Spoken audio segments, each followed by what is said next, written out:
So I don't really feel like I've been away. But for those of you that haven't joined us since Raw, then welcome back. I hope everyone is well. Let's have a little look, shall we, at the breakdown for tonight's show. So we've got Naomi is helping Bianca defend the women's tag titles against Nia and Candice. Now, obviously, this is a taped show, so spoilers are out there, but I've been able to avoid spoilers, thankfully, and I've seen a few people in the chat saying that they've been able to avoid spoilers as well, so hopefully you have also. Obviously, we're not interested in spoilers. Obviously, we talk about rumors and news and things that are way off in the distance, but things that are actually going to ruin the show, like tonight, not interested in that. So I've also been able to avoid spoilers. So I suppose in a way I should take an opportunity to say a big thank you to everybody that has kind of recognized how frustrating spoilers are, because I just don't get tagged in stuff like that, and you know, you lot easily could do that, and I appreciate the fact that people don't. So a big thank you on that from me, and as a result, I don't know anything tonight. I cannot spoil anything tonight. I genuinely don't know which way these matches are going. So Johnny Gargano goes one-on-one with Alex Shelley. I don't believe that was announced last week, so interesting. Then we've got Braun Strowman. He is going to be on the Grayson Waller effect. We found out about that last week, backstage segments. And what's next for Cody and Kevin? Now, I have heard that the shenanigans that went down after Saturday night's main event, that was a way to get Cody off of this show. So obviously we're not expecting to see Cody this week. Cody was, I'm sure there'll be an update, spent the night in hospital. Obviously it's all a story. Really is at home with his family and whatnot, having a well-earned break, time off. It'd be funny, actually. It'd be interesting to see if his schedule, you know, he always posts his schedule. We should have a look to see. Actually, we could probably do that. If I flip over and go and search for Cody Rhodes, right? If I flip over and go Cody Rhodes, we could have a look and see what his schedule says.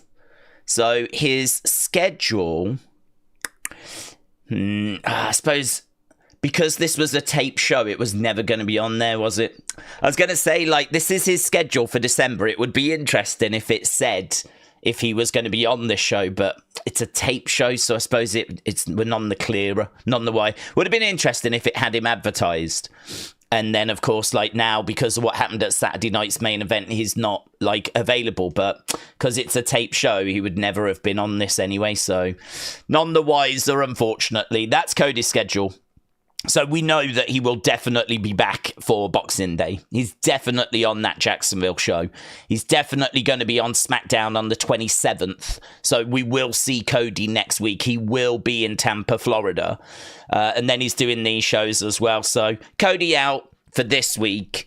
And I've heard that the reason why they did that beatdown afterwards was to get some heat on Kevin, but also to explain why Cody is not going to feature tonight. Apparently, Kevin should do some sort of promo. I don't think it'll be in the building. Probably from his car again, I would imagine. Or he will put something on social media or something along those lines, you know. So, not expecting Cody. Think we hear something from Kevin. And, yeah, that's unfortunately leaves us none the wiser. But there we go. That is everything that is going on with SmackDown tonight. Obviously, the big story today being the passing of Rey Mysterio Sr., who passed away at the age of 66. I would imagine there will be some sort of graphic or something that will go out for him. So I would imagine that they'll do something at the start. I think WWE put something out there today. But yeah, lots of little bits, but nothing massive, to be honest. News coming through that SmackDown is going to go to 3 hours, which includes the one on January 3rd. So January 3rd is going to be a 3-hour SmackDown as well. Obviously, we found out the other day that for us here in the UK, that is going to be on YouTube. So if you haven't heard that news, January 3rd, Smackdown for the UK, and I think a lot of international audiences, YouTube, right? And then it goes over to Netflix the next week. So that would be January 10th. It would be on Netflix for us, for those that haven't heard. Connor, hello, my friend, said these are 7 Raw and SmackDown debuts that we're going to get soon. Penta, Rey Fenix, Tony D'Angelo, Sol Ruka, Trick Williams, Roxanne Perez, Jordan Grace. I think if they get Jordan, I mean, I don't know. Jordan's an interesting one because she has been in the Rumble and she's obviously in TNA.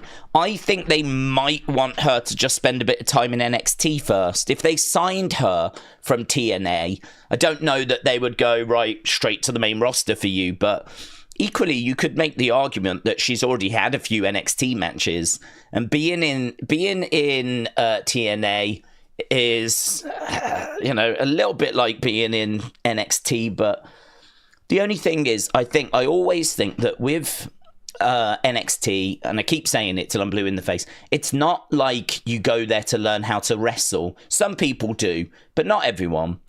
Julia is not learning how to wrestle in NXT right now. Stephanie's not learning how to wrestle in NXT right now. But what they are learning is where the hard cam is, what the expectations are, how to present themselves in the WWE way. So you do a pose in the entranceway. When you get into the ring, you do another little pose. I mean, everyone's got a pose in the entranceway. Everyone's got a little thing they do when they get into the ring, right? You got to kind of flesh that out. What's your persona? How are you going to carry yourself? What's your promos like? What's your in-ring like? You can do an evaluation of the person, see if there's any little tweaks that need to be made, make sure they understand what the band moves are, set the expectations, let them know, watch them and go, I need to turn up the interacting with the crowds a bit. You're kind of in your own world when you're wrestling, but really you need to be involved in the fans all the way throughout your match, It's little subtle things like just looking out to the crowds, just trying to get the energy up again. Like, that's a big part of WWE wrestling, is making sure the crowds stay connected with the action all throughout the match. And you just don't know what their ability is like with that until you've actually, watched them go through a match in the PC or something. So these are all the little things that, for me, I always look at and think this is what you can benefit from if you go to NXT for like 2-3 months. It's not about learning to wrestle. It's about the expectations, the WWE expectations, and making sure that when you hit that main roster, there's no nasty surprises. There's no nasty conversations someone's going to have with you, So I think I'd have Jordan Grace, even though she's been in NXT a few times. I think I'd just give her like a couple of months, 3 months or so in NXT. Plus also, NXT needs the ratings, NXT is fighting for TV ratings itself. It needs its own shock moments and star power, and Jordan Grace is someone that can get a reaction if ever she's there. So I do like to see people go to NXT first for a plethora of different reasons, but it's not always to learn how to wrestle. So, I don't know. Jordan Grace is an interesting one. If we signed her, would she go to NXT? Would she go straight to the main roster? Has she technically served her NXT time? It's an interesting one.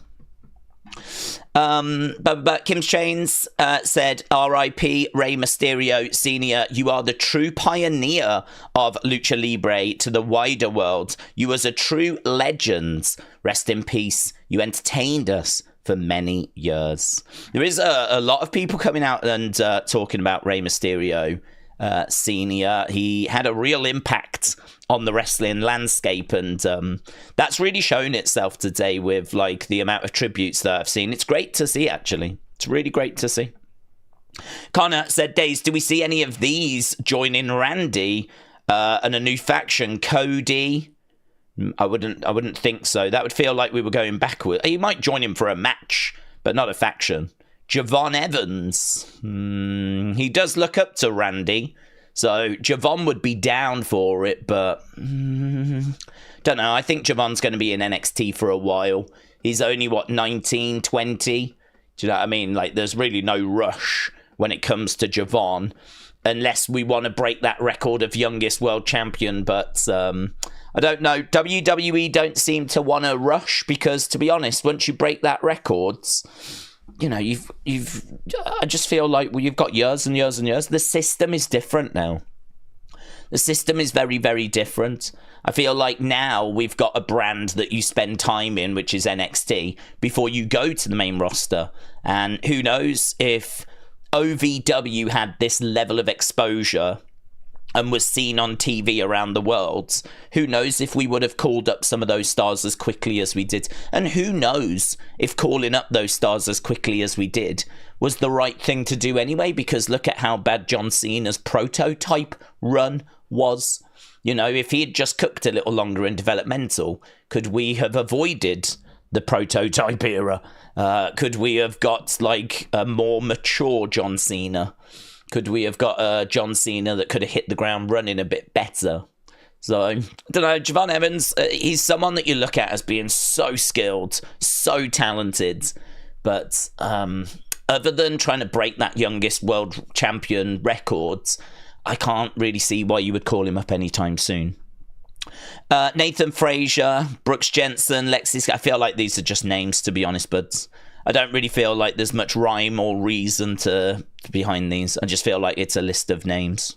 So, I mean, we don't even know that Randy's going to have a faction, but I'm totally down for him having one, because I do think that Randy has only got so much time in the tank, you know? I know he wants to keep going for as long as he possibly can, but he's had some big injuries recently. I feel like I wouldn't be shocked if Randy has a retirement match in like 2-3 years.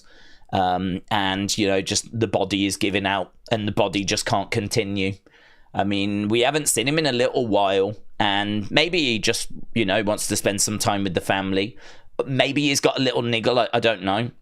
I mean, we know on TV he got pile driven, right? We know that on TV he was written out for a reason, but I don't know. I haven't heard what that reason was, if it was just time off or if the body's just too beaten up. I mean, his body has took a lot of punishment. He's had a lot of surgeries, a lot of injuries. It catches up with you. It gets hard. It gets really hard. So I can see him having like 2-3 years. So should he have a little faction with him? Should we do something with his star power? I'm all right with that. I'm fine with that. I don't want it to be too great an anchor on Randy, though, because I just think there's so many great matches still for Randy. We all want to see Randy against Cody. Like, we all want to see Randy probably face Roman one more time or take on Jacob. Randy and Uncle Howdy, Wyatt Six. Like, all of that would be awesome. So there's plenty of great matches for Randy. I just hope that a bit of a faction doesn't kind of get in the way. But then the flip side of that argument is that a bit of a faction would help him out if he's in a feud with the Wyatt Six. So definitely pros and cons, but trying to figure out who would be, first of all, is there going to be a faction? And then trying to figure out who would be in that faction. Yeah, you're probably looking at some NXT names, but I don't know. You're just kind of shooting fish in a barrel, really, trying to figure out who it would be. Elizabeth said it's a good sign that Cody is okay. He's wearing a neck brace at the meet and greet at Brandy's yoga studio today. That's interesting that Cody has been out and about. Here are my top 5 enemies for Tony Khan, says Hannah. Number 5 would be Phoenix. Number 4 would be Effie. Number 3 is Bischoff. Number 2 is Punk. Number 1 is Ariel Helwani. No Jim Cornette. I feel like Cornette would probably be on that list, considering he was one of the first that spoke out about AEW. When AEW first started, there was a lot of people giving it a chance and a lot of hype around it. But really, from the very first show, Jim Cornette was like, no, this ain't going to work. Jim Cornette didn't like the Young Bucks, and he didn't like Kenny Omega. And that was at a time where Kenny Omega was really put on a pedestal. And, you know, Jim Cornette was one of the first I saw speaking out against it. And I think Jim Cornette has played a part in changing the narrative of how AEW is viewed, to be honest. I think they would still have kind of ended up where they ended up, but I do think that the backlash was earlier and more intense because Jim Cornette was pretty much on them from the start. It's up to you as to whether you think he's right or wrong. I'm not saying he's right or wrong. I'm just saying that without Jim Cornette being around, I don't think the backlash would have been as early as it was. I don't think it would have been as intense as it was, because really him and his fan base, his hardcore fan base, the ones that buy into everything he says, they pretty much on AEW's case from the get-go, really. So I think he would have to make the top 5.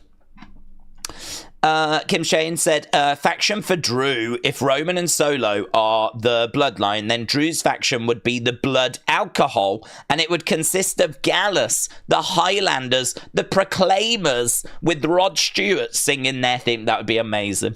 Imagine that. Days, horrific news today from Germany. Yes. I haven't gone into the detail of it, but you know me, I like to go to the BBC website, but it was a killing, wasn't it, in a German market? I'm going to look at the latest now, actually.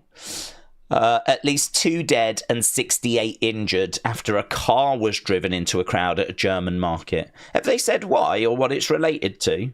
The suspect is believed to be a 50-year-old Saudi Arabian doctor. It was chaotic. Why has he done this, then?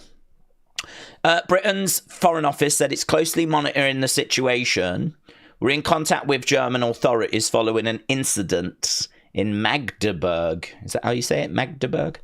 Did they say why he had done it? It was chaotic. We saw blood on the floor. It's awful, isn't it? I mean, 5 days before Christmas?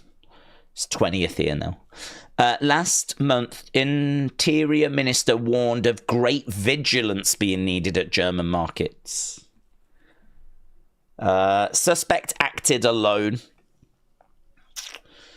I don't know. Awful news. I mean, such an incident to happen at a German market as people are out just celebrating a few days before Christmas. But I don't know what this person's motive was. I don't know why he did what he did. He's said to have arrived in Germany in 2006 and worked as a doctor. Police say they're not looking for any other suspects at this time. Crazy. There's not really much I can say to that, because who knows why he did what he did. I mean, there's nothing can justify it, of course, but it just leaves you scratching your head, doesn't it? It leaves you scratching your heads. But then there's lots of things in the world that can leave you scratching your head. Jackson, shout out to you, my friend. Really appreciate the support. And same with That's What She Said. Thank you, my friends. Really appreciate it. Appreciate everyone joining us as we get our teeth into the last Smackdown before Christmas. The last Smackdown before Christmas. And then on Monday we got the last Raw. Tuesday we got the last NXT. And then Wednesday is the big day itself. So, I'm still not... I don't feel like I'm quite in the Christmas spirit still, I don't feel like I'm quite there yet. I think it's because I've just been still working. I mean, as we said yesterday, did Unseen, did research for the Fury fight tomorrow, did a members stream. So by the time I'd done all of that, I was like, time for bed. Day before that, we obviously did the Raw on Netflix stream and an Unseen. And I tried to start my Fury research. Then I went to bed. Tuesday we did NXT, of course, and Unseen. And Monday we did Raw and we did Unseen. So I feel like this week's been pretty busy, to be honest. So looking forward to, I don't know, maybe Sunday. Maybe Sunday I'll start feeling. Maybe Sunday I'll watch a Christmas film, actually.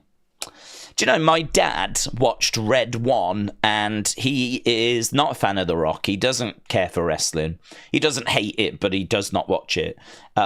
He doesn't care about The Rock. He wouldn't watch a film The Rock was in. Like that has no effect on my dad whatsoever, right? And he watched Red 1, and he was like, I just wanted to put a Christmassy type film on, and he put that on, and he said it was awful. He really didn't like it. But there is no way. My dad likes dramas, you know. He likes things like The Boy in the Striped Pajamas and Schindler's List, and do you know what I mean? Like these powerful films. On what planet he thought Red One was going to be the right move for him, I have no idea. But he told me he ended up watching it, and I was like, "Oh, did you enjoy it?" He was like, "No, it was awful." I was like, "Okay." I mean, I'm pretty sure I could have told you it was awful. Yeah. So you know, even in this house, there's been some Christmas tragedies, but obviously not on the scale of what we're seeing elsewhere. Asib said, Daze 2024, we see the likes of The Rock, yes. Undertaker, yes. Motor City Machine Guns, yes. What are your 2025 predictions for returns or debuts? Well, we'll probably try and do a video, to be honest, because I think it's one that you'd really want to sit down and kind of think through, because there's no way without doing that you can pick up on everything, you know, that's out there. The one that kind of really comes, I mean, obviously Charlotte, Alexa, Asuka, you know, those kind of names of people that are injured, right? But the one that I think a lot of people are waiting for is AJ Lee, right? AJ Lee is one that I really do think we end up getting. I do think we will see AJ Lee coming in, and I do think that I don't know if it'll be the Rumble. I don't know if it'll be WrestleMania. I feel like CM Punk's been back for a little while now. I feel like the move to Netflix, it's a big move. It's a big platform. Like, I don't really know what we're waiting for. I know she's had a lot going on and whatever, but I don't know, SummerSlam, or there's going to be lots of opportunity. I think she's the biggest name, isn't she, outside of wrestling? That's an ex-wrestler. I mean, of course, you could get Stone Cold, but he returned a few years ago now. I don't know that he comes back for one more match. He might do. He might come back for one more, but I'm not expecting to see Stone Cold in 2025. I'm not expecting to see Undertaker. I mean, you might get the little cameo moments. I mean, they don't, you know, where they pop up. I mean, we already know we're getting Undertaker. They've said that he's going to be on that first Netflix Raw. And if it's just a little cameo in the ring thing where he does a promo, stunner, then you could get Stone Cold as well. So, I don't know. I mean, all of those names are on the table. Rock would definitely get in. You know, he's part of the TKO board now. Really, you're scratching your head trying to think of those legends that we don't normally see. You know, those big names that have been gone for a while that we just don't get to see. And honestly, outside of AJ Lee, I can't really think of any. I mean, obviously Sting would be great, but he's signed a long-term deal. I'd love Sting to come back. Sting coming back would be awesome, but he's signed a deal with AEW, so that's not going to happen. Jericho, I don't even know how the fans would react to Jericho coming back, you know. But I don't see him leaving AEW. I think he's pretty much on board with that project, and I don't know. I think he would go down with that ship. If that ship keeps sinking, I think he would stick with it. I think he's got a lot of time for Tony Khan. I think he feels heard, and I don't know that he's that desperate to come back to WWE and be booked by Triple H. Think about that. Someone that you used to work side by side with is now the booker, and you're going to have to listen and do what he wants. He'll listen to you, but at the end of the day, it's going to be his call. And I could imagine Jericho being like, I don't want to do that. So I can't see Jericho coming back. I can't see Moxley coming back because John Moxley's under contract with AEW. I can't think... we might get the Hardys at some point. I could see the Hardys because they're in TNA. We've got a relationship with TNA, and I think I could see there being something there. It might be at the NXT level. I'm not saying, but, you know, would I be shocked if Matt Hardy came walking out in the Rumble? No. Well, I would, but no, it could absolutely happen. You know, we haven't actually used the Hardys with this TNA relationship, so the Hardys could come out at the Rumble. So that's not impossible. Haven't seen Kevin Nash in a while, actually. Kevin Nash is someone that we, you know, could see. We know we're going to get Goldberg. Hogan always has an opportunity to pop up. There'll always be chance. There'll always be opportunity for Hogan to come in. I'm sure we'll see him at some point. We know we're getting Cena's retirement. Shawn Michaels is down in NXT. Bret Hart, we saw Bret, didn't we? He was... Where was Bret? Where did we see Bret? We did see Bret. Was he in the crowds? Did we just get a little crowd thing with Bret? Oh, no, he got in the ring, didn't he? With Gunther. He was in the ring with Gunther, and Gunther had that great line of, I always preferred Goldberg. And that was a great line. So we had Bret in 2024 as well, which is pretty wild. It's pretty fun. Jesse the Body came back. If you want to talk about real shocks, like, yeah, having Jesse back and then having him commentate. I so wish that Mean Gene or the Fink were still around. They would have imagine if either of them had worked Saturday night's main event. Fink doing the announcing, Mean Gene being the interviewer. Imagine if Bobby the Brain was still with us. Imagine if Bobby the Brain Heenan was still with us. And Gorilla Monsoon. Oh, my God. We've lost so many legends. So many legends. So heartbreaking, innit? Rowdy Roddy Piper, Ultimate Warrior, Macho Man, Yokozuna, Marga. I mean, the list goes on and on and on and on and on. Yeah. So, but, I mean, people want to talk about the big names, don't they? The people that we don't normally see. And I don't think there's really that big of a list, to be honest. Thomas said, I'm thinking Brock Lesnar in 2025. I don't think so. There's a chance at the end of the year, but because that legal case is back underway now. But until that legal case is sorted, and even when it's sorted, we don't know what the outcome's going to be. So, yeah, I mean, if the findings are not good, then I think the narrative around Brock, whatever comes out, the narrative around Brock can change real quick. Right now, I feel like the feeling around Brock is, what did he actually do wrong? Because, all right, like, he cheated on his partner. I think people can sort of forgive that. And so he cheated on his partner. He was about to meet up with this woman, maybe thinking that she was up for it and on board with it, but in actual fact, we're now finding out she wasn't. I mean, the allegations against Vince are obviously numerous, but one of them is sex trafficking. And Brock Lesnar is like one of the people that was going to be a beneficiary of that. This woman was being like forced to sleep with other people and against her will, like she didn't want to do that. But she was made to sleep with John Laurinaitis. And one of the other people mentioned is Brock Lesnar.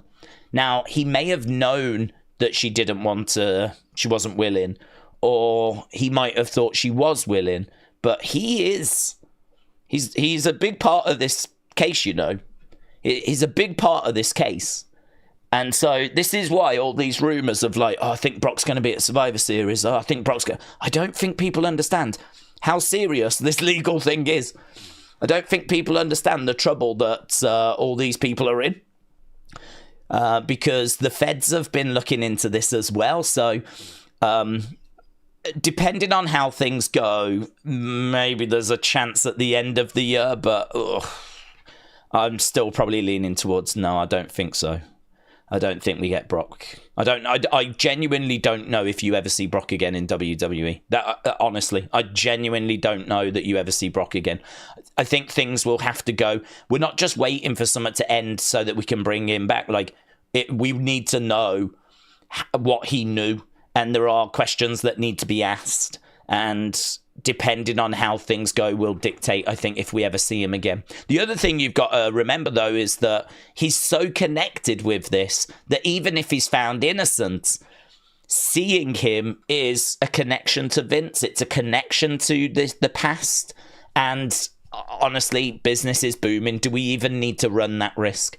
Do we even need Brock back in 2025, 2026? Loads of great matches you could have. But from a PR point of view, I don't know. I don't know that it's That's a tough call, to be honest. You're making so much money as a company right now. Everything is cooking. Do you want to run the risk of bringing him back and upsetting people? Because you're going to have a big backlash. There'll be plenty of people that will speak out saying he should not be, after what he was involved in, he should not be getting brought back. And, you know, this company's really trying to distance themselves from Vince and everything. So it's something that I don't know. I struggle to see him coming back right now. But things can change for the better and for the worse. So we'll have to see what 2025 holds. Thomas said Sable. I don't think so. I mean, she is the wife of Brock. I don't know that she would come back with the whole Brock situation. Plus also, like, she didn't have the best of time with WWE, and so there was a lawsuit at one, but all of it was in the Vince documentary, of course. She did come back after that, but I think she's kind of closed that door. You know, if you think about, we haven't seen her, oh God, I couldn't even tell you the last time we saw Sable. So, with the whole Brock thing that's going on, I can't see now being the time that she would come back, to be honest. Hardys will 100% have one last run, says Mike. Thashan said Kelly. I think she wanted to come back, didn't she? Didn't I hear that she wanted another run or something? Watch One Night in China for Christmas, said Miss Clown. Oh, I'll watch that every day anyway, but that's not a Christmas film. That's I call that Tuesday night. Daze, hear me out. What if Punk's favour from Paul is to become the new tribal chief and really stick it to Roman? I don't think Punk would want that, to be honest. I don't feel like, of all the things that are going to help benefit Punk's career, I feel like I think Punk's come back, and I think he's quite level-headed. I think he's come back, and what he really wants is to main event WrestleMania. I think he is loving being back. I think he's enjoying himself. I think he is looking to win a world title. I think he's trying to... Do you know what I really think he's trying? I think he's trying to right a bit of a wrong. And I think what he would really love, if you could give him one thing, and I think this is what he's going to want help for, right? It's to be the man.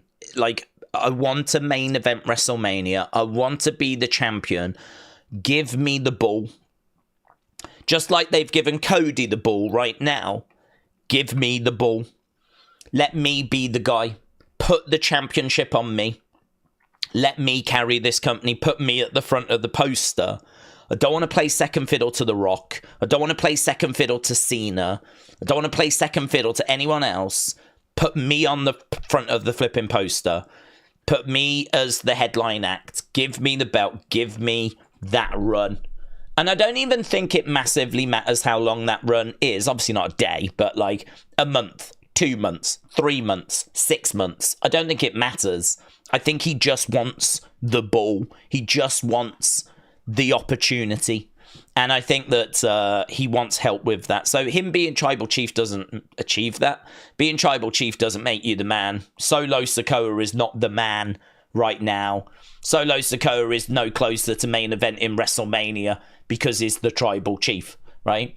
It's a family thing, really. It's a bloodline thing, a family thing. So I can't see CM Punk wanting that. It doesn't really fit the big picture. The big picture is main event in WrestleMania, winning that WWE Championship, being the guy. So this is why, for me, the favor is going to be help me. You've got a lot of connections, Paul. You've pulled a lot of strings for the bloodline. You're the wise man. You know how to make things happen. Get me the main event spot at WrestleMania. That's why I could see it being that. Or get me a WWE Championship match. If Punk doesn't win the Rumble and he doesn't win Elimination Chamber, he may call in the favor of Paul. You can get things done around here. You did it for Roman for years and years and years. I'm calling in that favor. Get me in that championship match. And it could be somewhat along those lines. So I'm thinking, get him in the title match. Get him the main event of WrestleMania. Something that works towards him being the guy. Something that works towards him being the man. Because this is what he felt he never was when in his last run. This is why he was so frustrated. Because even when he had the title, he was playing second fiddle to John Cena. Or, who's this in the distance coming to steal my thunder? It's The Rock. You know, he loses the title to The Rock at the Royal Rumble when, you know, CM Punk is trying to be the guy. Here comes some boomer from the past to come and take the title off him. And, you know, felt like he'd been playing second fiddle all throughout. I mean, he really was so frustrated. I mean, I think that year was the year that they then were like, okay, well, don't worry, because we're still going to look after you. And that's the year that they gave him Undertaker. So he ended up going into a program with Undertaker, which is, you know, that's a good way of sweetening the pot, really. You could make the argument that if you haven't got the title match, the next best match to be involved in was the Streak match. The Undertaker was the next best thing, right? Some would argue it was even better, actually. So I think, you know, that went some way to keeping him happy. But as we know, those frustrations were there. And, all right, that got through WrestleMania, but it wouldn't be long until those frustrations just boiled over. And, you know, next year he was gone, wasn't he? I mean, he is not at WrestleMania 30. He goes early 2014. So that's it, you know, he's out. And we don't get him for, 10 years, pretty much? 10 years he's gone for. So all that frustration, it stayed with him. He went to the UFC. When he came back to AEW. I think he wants to be the guy, doesn't he? He wants the ball. He wants to be the guy. I believe Punk either wins the Rumble or Elimination Chamber to lock in that main event at WrestleMania. It is something he really wants, yes. It is something he really wants. Uncle Rever said, don't forget Travis Scott defending that hardcore title. That's still happening, right? Yeah, I think with the hardcore title, though, is that I don't think he'll have a proper match. I think what Triple H will do is he'll say, right, this is the hardcore championship. Travis Scott has got it. It is available for anyone to get their hands on tonight during that first Raw. It's the hardcore title. From the moment this show starts to the moment it ends, free for all. Good luck, Travis. And then I think you'll see people, it'll get traded around, right? So I think the way I see it being booked is that we've got to go backstage because, you know, such and such has just pinned Travis Scott. So Travis Scott gets rolled up. He loses it. And then it just goes around a load of people. And do you know who will win it at the end of the show? Travis Scott. Travis Scott will win it and then he'll walk off with the belt. And I think that'll be that. I think it's just going to be a way of injecting some chaos, some backstage, like we need to go backstage. We've got an update with the Hardcore Championship, and then we'll go backstage and we'll see people wrestling backstage. We'll see someone getting rolled up. I mean, this is how it was with the Hardcore title back in the day, and I don't know that they want to bring that belt back permanently, but they have said Travis Scott is going to be at this show, and he did say, "Where am I going to defend this?" And Triple H was like, you know, that first. So I'm not expecting it to be a match where he defends the belt in the ring. That was never really the hardcore way. Instead, it was just, you know, defended 24/7 type situation. But equally, I don't know that they want to bring that belt back, like, permanently. I could see it just being for that first show. And honestly, I could see Travis Scott winning it at the end of the show to go off, and it's his belt then, right? It's his belt, and that's that. Unless they do want to keep it permanently and Travis doesn't win it back. But right now, my top guess would be that he will win it. He'll be the last person to get it, and he'll leave with the title. Because I don't think they're going to want to keep it around. I don't think they're looking to relaunch it. But, I mean, they could, because that thing could get passed around influencers and everything. You could have Mr. Beast being the hardcore champion, and then someone could, you know, flipping pin Mr. Beast, and that footage could go up on Instagram. And I don't know, have you heard Mr. Beast lost the hardcore title today? It's not a bad idea, is it? It's not a bad idea. Having it passed around influencers, basketball stars, NFL players. Do you know what I mean? Like, having a championship where you can say, I'm the hardcore champion, but anyone can get that belt from you at any time. You've got to keep eyes in the back of your head type situation. And of course, WWE would be booking it. It wouldn't just be that it'd be getting dropped to anyone at any time, right? WWE would have to sign off like, yeah, we're happy for this. We want to do this. We want you to drop it to such and such here. Blah, blah, blah, blah, blah, you know? But I could see that belt maybe traveling around like social media, celebrities, as a way of like, you know, movie stars even, who knows? It could go through Hollywood, where you could have Ben Stiller being the flipper and then he gets rolled up by Chris Rock. And then Chris Rock has got the belts, and then you could do a funny little thing with Chris Rock and The Rock. You could have a lot of humor coming out of that if that belt was to be a real belt that traveled around outside of the promotion, through social media, through influencers, sports stars, things along those lines. Whether people would be down for that, I don't know, but I think we could all think of some funny situations where that belt could really provide some viral moments, you know, and listen, that's what this belt's going to be for, innit? So yeah, I don't anticipate an in-ring thing for it, but I could definitely see a backstage thing like the old belt used to do. Undercover Manager said, I think it'd be a good move for NXT to use Kevin Nash. Have him suddenly appear as Shawn's bodyguard again.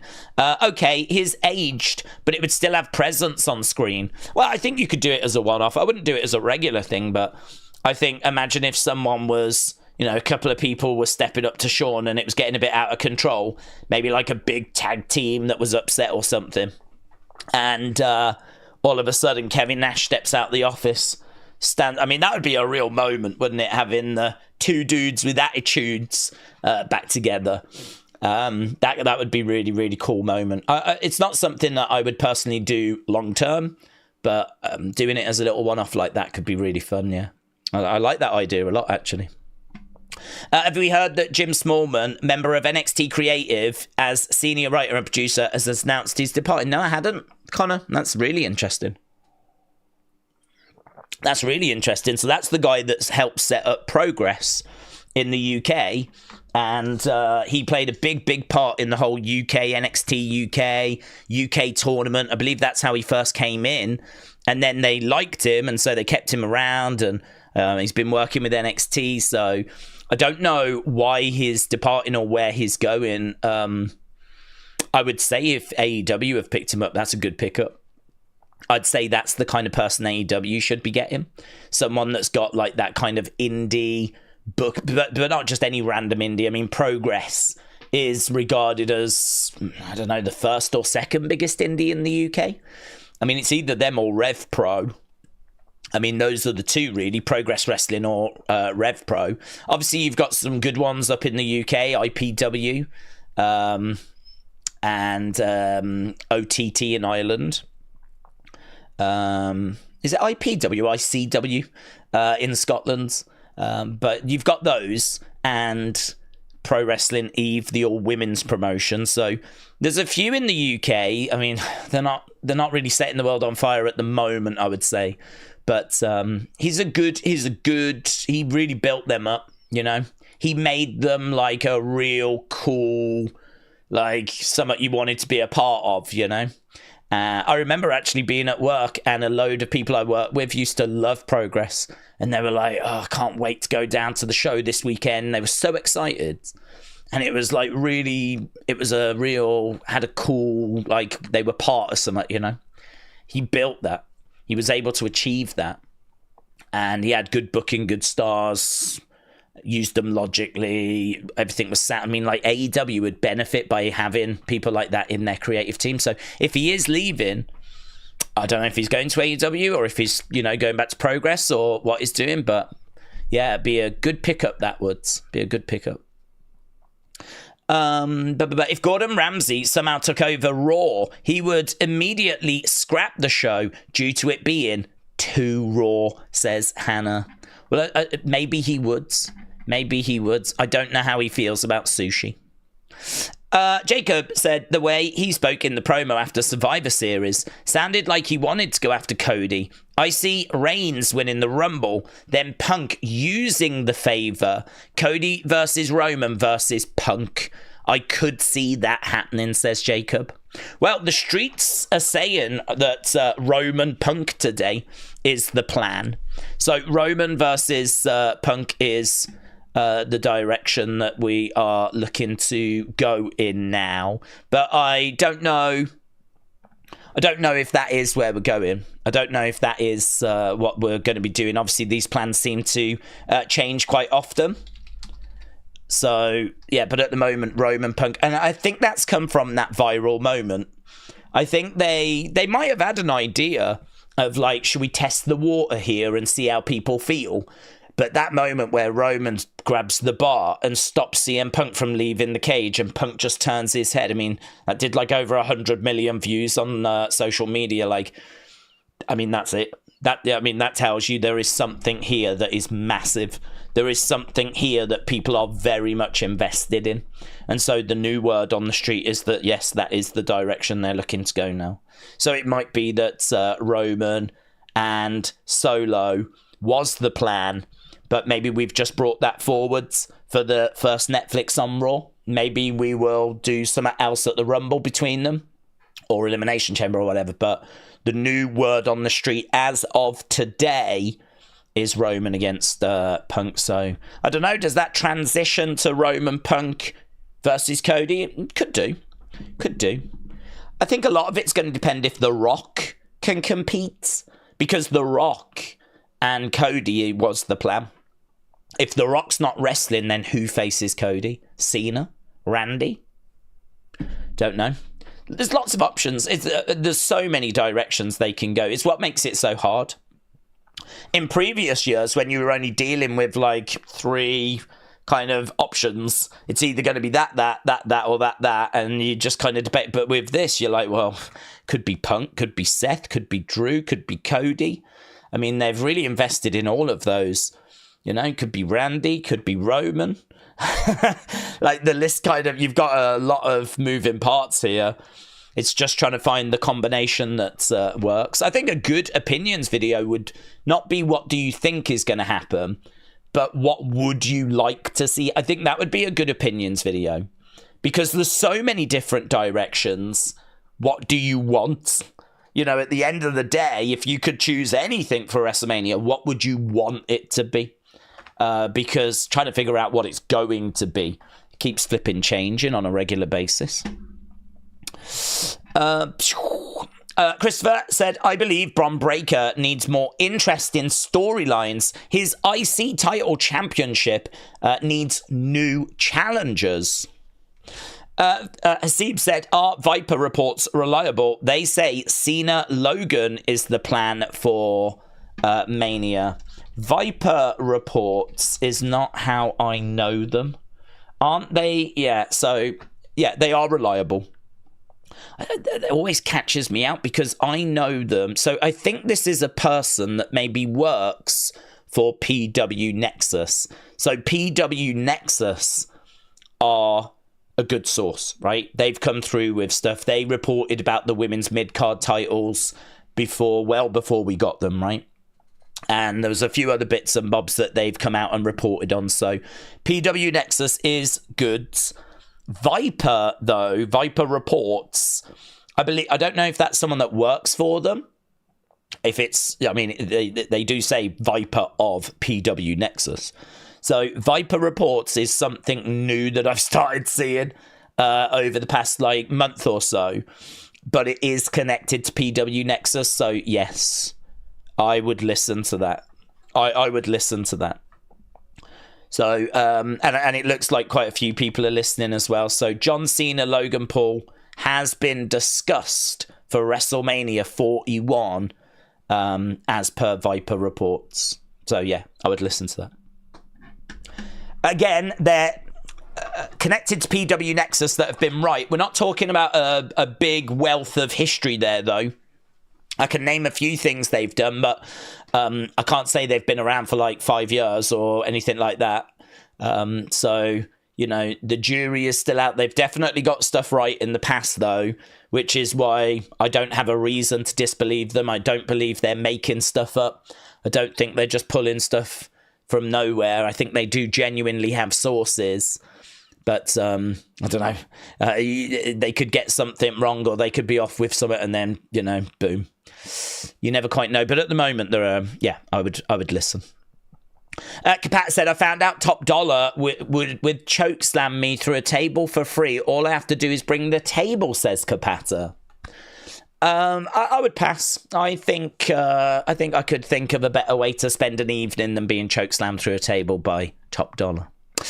Lisa, shout out to you, said, Daze, you mentioned Cody using the chair. I did. To win. But Motor City Machine Guns double team almost their entire match and win double teaming. Thoughts on that? Well, I'm not a big Motor City Machine Guns fan. I don't hate them. I just don't know them. So for me, like, I don't have any warmth towards them anyway. I don't root for them anyway. So them like working together, double teaming, I mean, it's down to the referee. I mean, I would say both examples don't make either a heel, right? I mean, they are like Cody using the chair.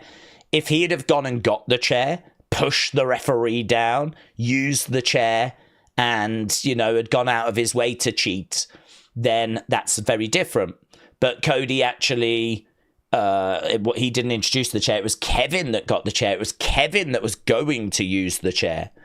So it was Kevin that introduced this. Kevin wasn't able to use it. And so when Cody was in the position where, well, it's there, I'm here, I could, he used it. That to me is a grey area. I can't say it's not a grey area. I can't say, you know, he had the opportunity to kick that chair away. He had the opportunity. I mean, he even looks at it. They wanted you to know that he saw it. He can't even have the defense of, I didn't know it was there. There is a real moment, if you go back and where he looks at it, and he can like reposition or whatever, but he uses it. Does that make him a heel? I would say no. It doesn't make him a heel because he didn't introduce the chair. He didn't knock the referee down. He wasn't like, he hadn't really turned. He just used something to his advantage, right? But it was Kevin that had introduced the chair. But if you're a Kevin fan, if you're someone that's siding with Kevin, I can understand why you would use that as oh, you all love Cody, but he used the chair. You know, he's not that good of a guy, is he? There's a darkness within Cody. And it's like, yeah, there is. He didn't introduce the chair, though. He didn't go and get the chair. Kevin was going to use the chair. So it's all well and good saying there's a darkness within Cody. There's certainly a darkness within Kevin, right? In regards to the Motor City Machine Guns, I mean, I don't think they're meant to be heels. I'm not the right person to be defending them because, as I said, I don't really have any warmth towards them. You know, if they were to leave WWE, I wouldn't even bat an eyelid. I think that they're just trying to show off like they're a good tag team. I think they're just trying to show off that they've got some tag team moves. So I think, you know, it's down to the referee to tell them when, like, to get out. The referee, if the referee's not going to DQ them, then, you know, then they're not doing anything wrong, are they? The referee is the one that is, I'm going to use the word arbiter, and I don't even know if that's the right words, but the referee is the arbiter of the rules. It's down to him to enforce them. So if you've got a tag team that are like, you know, double teaming all the time, if the ref's letting it go, then you must be allowed to do it. The ref does not see a problem with it. So I don't really have an issue with the Motor City Machine Guns doing that. The only time it would be a problem is if the ref was distracted and they were trying to break the rules that way, you know. Ref's distracted, the other one comes in and they're, you know, working together and, like, you know, healing, basically. But if the ref's there and the ref can see it, there's not really any argument, is there? The referee has deemed it to be within the rules, has deemed it to be something not worthy of a DQ. So I think the Cody one is worse than the Motor City Machine Guns one, and I think that the Cody one is a grey area, because if the ref had seen him do that, he would have been DQ'd. I mean, let's be crystal clear. If the referee had seen Cody deliver a crossroads onto a chair, Cody would have been disqualified. But the ref was not there to see it. And Cody knew that, and he still did it. Whereas when Motor City Machine Guns are double teaming, to my knowledge, the referee is always there to witness it. So the referee has not DQ'd. So in my mind, the Cody situation would be worse than the Motor City Machine Gun situation. Right, David said, Vice have announced the first episode of Dark Side of the Cage will air on January 8th, and season 6 of Dark Side of the Ring will premiere on March 25th. Okay. So Dark Side of the Cage is going to be the UFC one. Dark Side of the Ring is going to be the wrestling one. Netforce said, do you think there's much they can do to surprise fans? I've been watching since 84. Wow, that's awesome. And don't think there's much they can do that's new. I think if you've been watching since 84, you've been watching for what, 40 years, is it? 40 years. I think you've probably seen... I think there are things that they could do to surprise you. For example, I was surprised that Punk came back. That deal came together really quick. And I was really surprised at at seeing it. I mean, they surprised me on that. So are there things they can do to surprise you? I would say yes. There are results that go against the way that I wasn't expecting. I mean, I didn't expect Cody to lose at WrestleMania 39. I thought Cody would win that. But instead, Triple H had it so that it was a loss, so that the win would be much bigger at WrestleMania 41, right? So I think if I look back at recent years and look at CM Punk's arrival, Cody coming in, Cody coming in, I think was known, but that was still a shock when we signed him. We knew when he was going to come out, but that was a shock. But Cody not winning, that was at 39, that was a shock. So I do think there are things that they can do.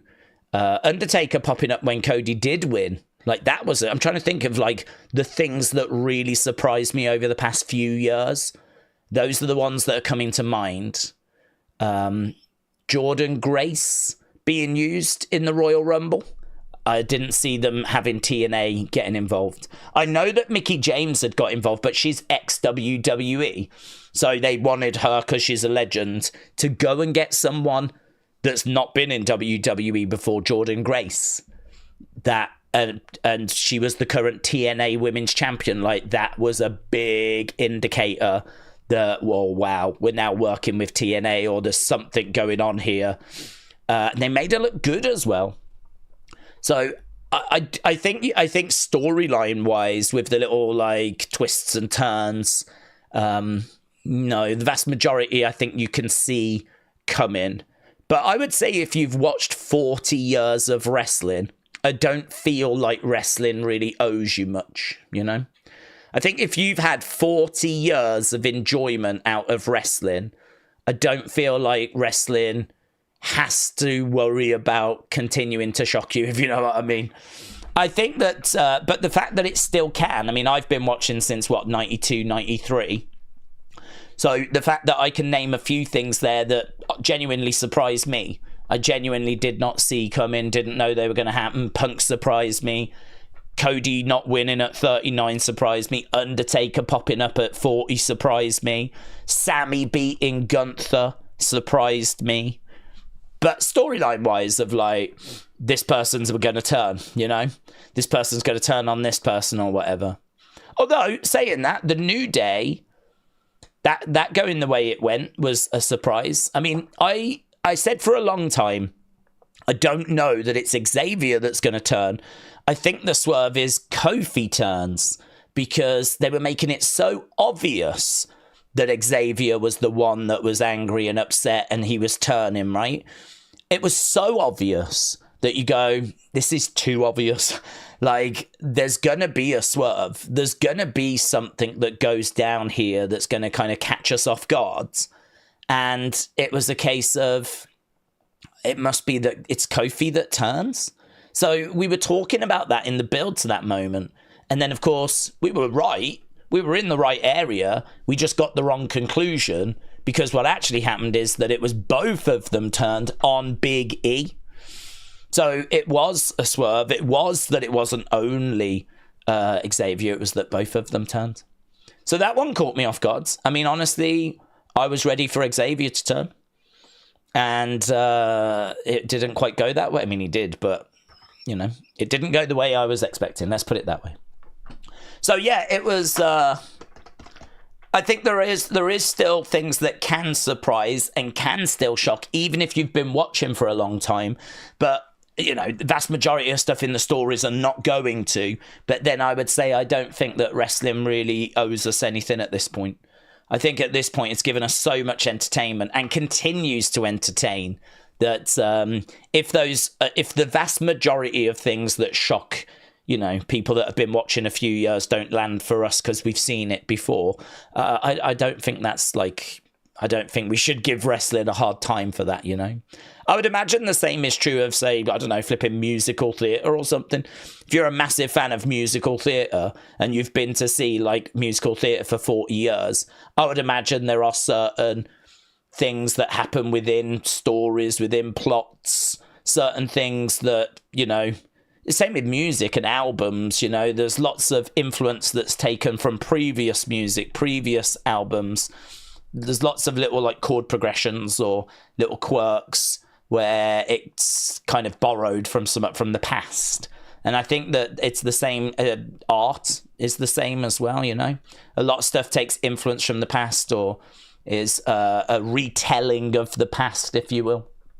And so I think in a lot of different forms of, you know, art, there is repercussion. And I think you can tell where things are going if you're a hardcore fan that's been watching that long. I don't think it owes us anything. Just like it doesn't owe musical theatre, doesn't owe someone that's been to musical theatre for 40 years constant surprises and shocks, you know. Those same rhythms, those same patterns, they're going to keep circulating. And I think that's true of most things in the world. Good. I like that, David. Very good. And Netforce. Spartan said, Dormouse, my chat is bugging. And it's not sending some messages. It keeps sending ghost messages. Wow. So not only have we got community members, we have got spirits joining us from the underworld. Can I be the first to say welcome? It is so exciting to have you here. And honestly, we do really like the Wyatt Six as well. So, and I was a big fan of The Undertaker. So you're in a great place. So welcome. Welcome. Undercover Manager said, Daze, do you know the status of WWE's film studios? Closed. I asked because moving over to Netflix, they could really benefit having films go straight to Netflix. Wyatt movies or movies just starring WWE. I'm under the impression it shut down. I'm under the impression that, you know, it was a constant string of underperformance, and I don't think it was something that was kept going. So I genuinely don't know the last WWE movie that was produced. In fact, we can have a little Google search because it is a really good question. But honestly, my first answer is it closed. I'm not aware that it's still an active thing.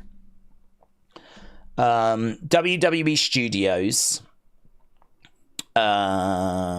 started in 2002. TKO own it. Let's have a look. So no movies in 2024.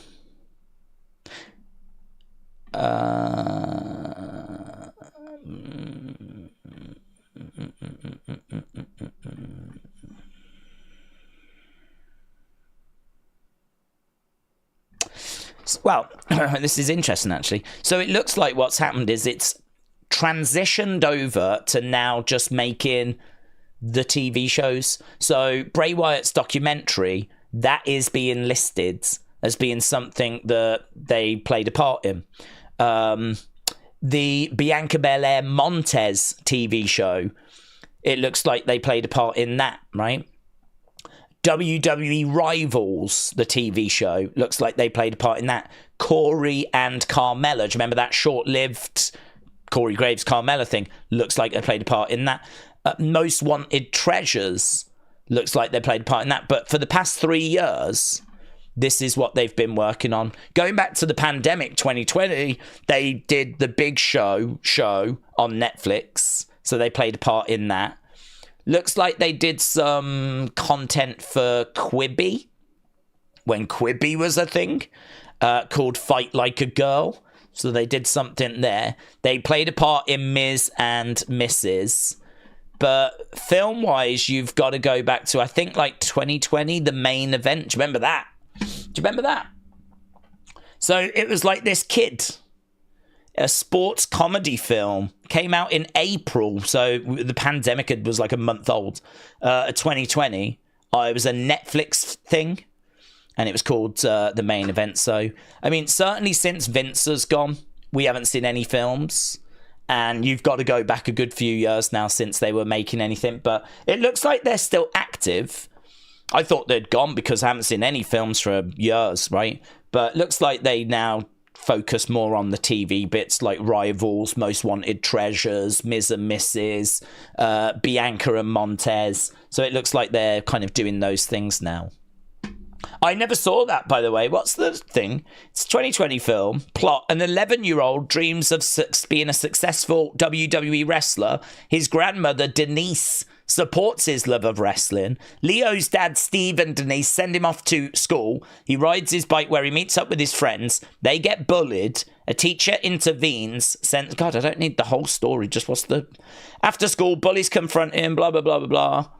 Leo tries on a mask, discovering that it transforms him. His voice deepens. He takes on a strong personality, and he has super strength. Doing a Google search, he finds the legend of the mask. Only a genuine, deserving champion can use its powers. It's one of them films. You know, it's one of those kind of, life's hard, but life was hard on this kid. And he found this magical mask, and it gave him magical powers, but he had to be a true deserving champion to put it on, type thing, you know? This is the kind of film I would have ate up as a kid. As a kid, I would have been like, that's me! I'm that kid! But, yeah, I'm a boomer now. I'm old. The real world has worn me down, and as a result, it's very hard to believe in these kinds of things. And so, as a result, this is not a film that I've seen. But a film I could totally understand young me loving if I was growing up now. So, what reviews did it get? Main event film. Let's have a look. 29% on Rotten Tomatoes. So, seems like even those people that watched it didn't enjoy it. Good. IMDb gave it 4.8 out of 10. So there we go. So after successes like that, it's can't really understand why WWE Studios stopped making movies. But you got to say that their documentaries are excellent. So, you know, good for them. Miss Clown said, I'm waiting for WWE to present how to put a shoe on with Charlotte Flair. I'd watch that. Ramona said, my boyfriend beat on me and cheated on me, and I did everything for him. Well, I hope you've left him now, to be honest. Because if he's going to do that, he sounds like scum. I mean, if you are still with him, then obviously I might consider taking that statement back. But actually, I'm going to stand my ground. If he beat on you, no, sod him. I think he's scum. So hopefully you did leave him, and I hope you view it as a positive rather than a negative, my friend, because no one should be in that situation. Lisa said, Daze, where do you see the New Day going? Who do we think will be their first feuds? Well, any of the babyface tag teams, really. So we've got the Viking Raiders, or War Raiders. They're the current champs, aren't they? So I think that that is a direction that we can go in. I mean, New Day can easily get around the title. The only thing I'd say is I don't see the War Raiders losing those belts for a little while, because they've only just got them. So I can't see them losing them. So I don't know, if you did the New Day feuds, that New Day turn was so big. I feel like you've got to follow it up with, like, you know, momentum. So having them go up against War Raiders and lose is not the right thing for me. So I would actually keep them away from the champs, but that... Listen, if you was to tell me WrestleMania 41, War Raiders, New Day for the titles, I'd be like, that makes sense. That makes total sense. I can get with that. So, you know, maybe that's our ultimate destination for WrestleMania.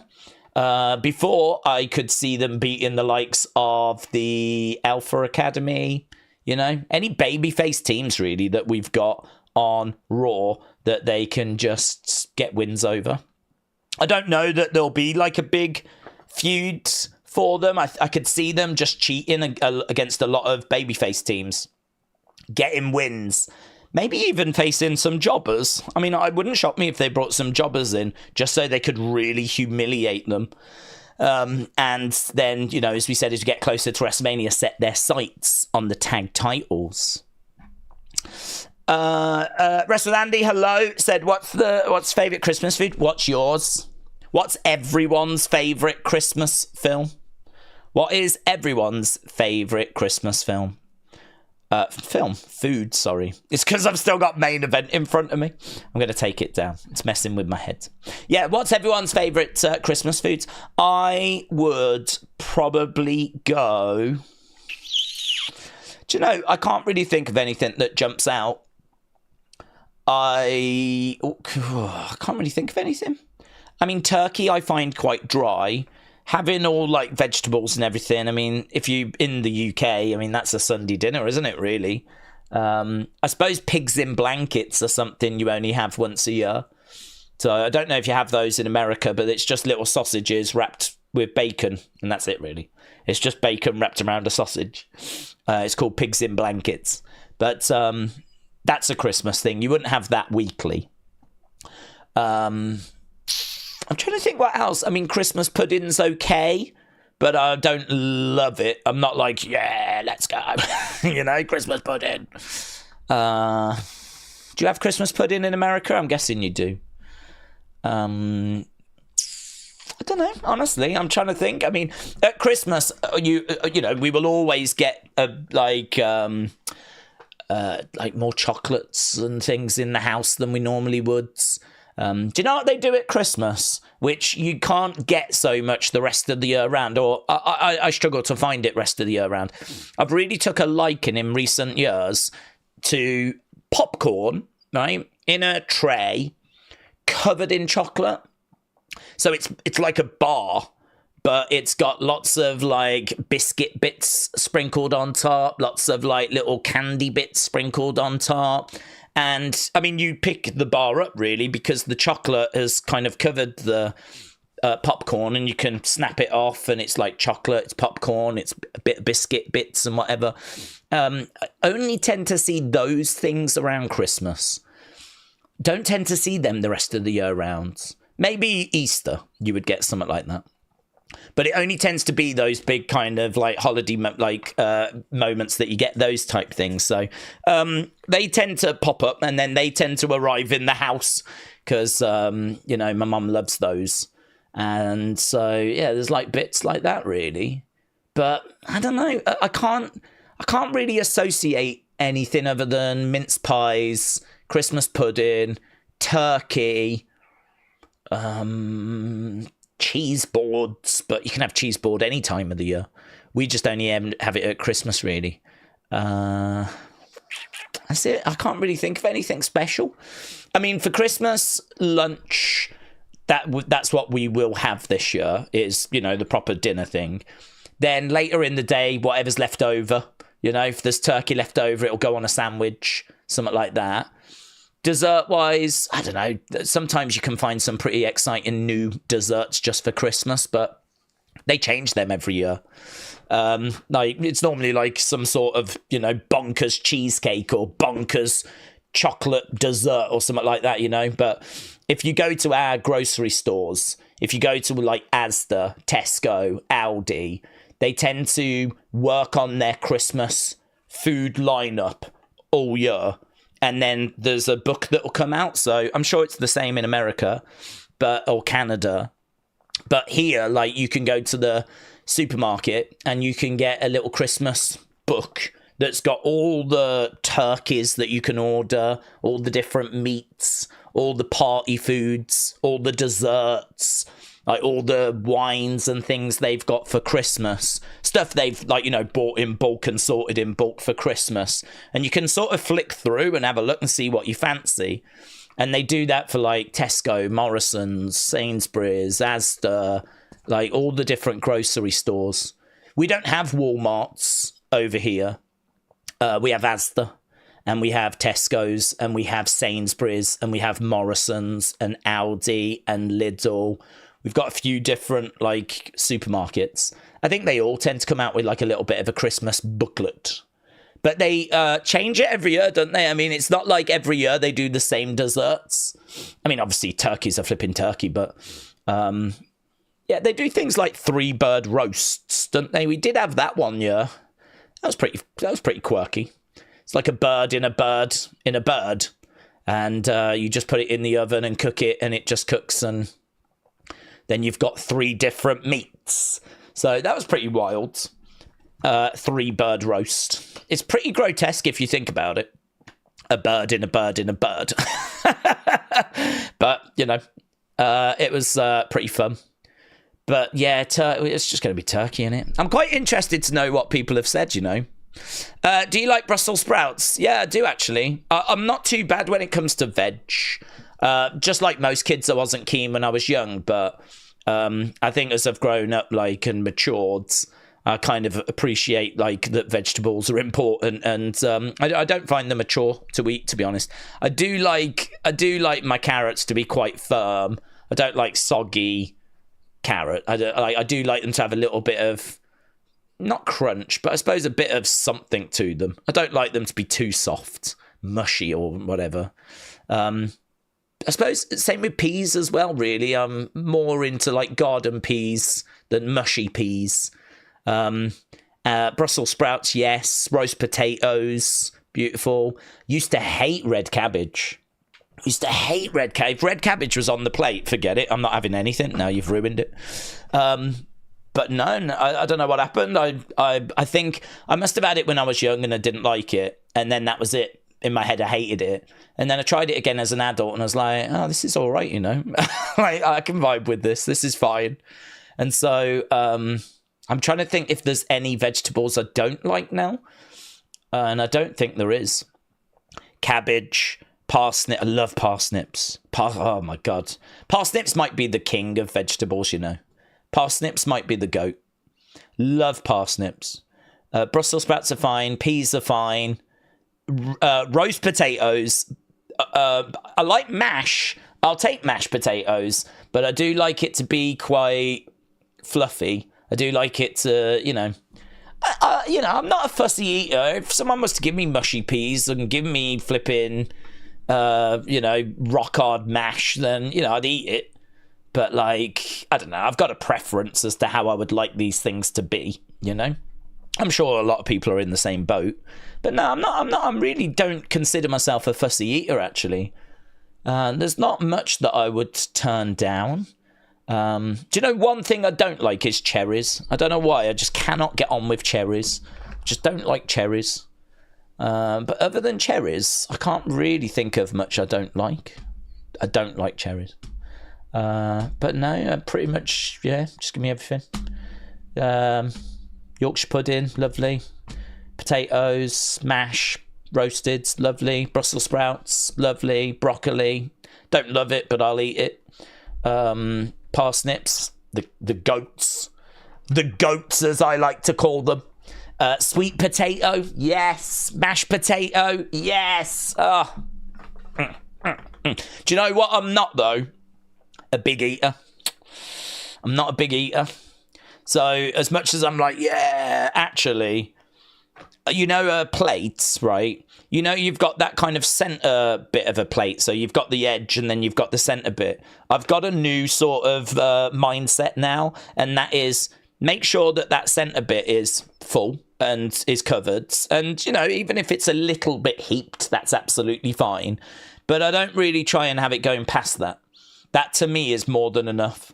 I think it might be, you know, I was thinking about this the other day because I used to have a big appetite and I don't now. And I think it's because I just sit here.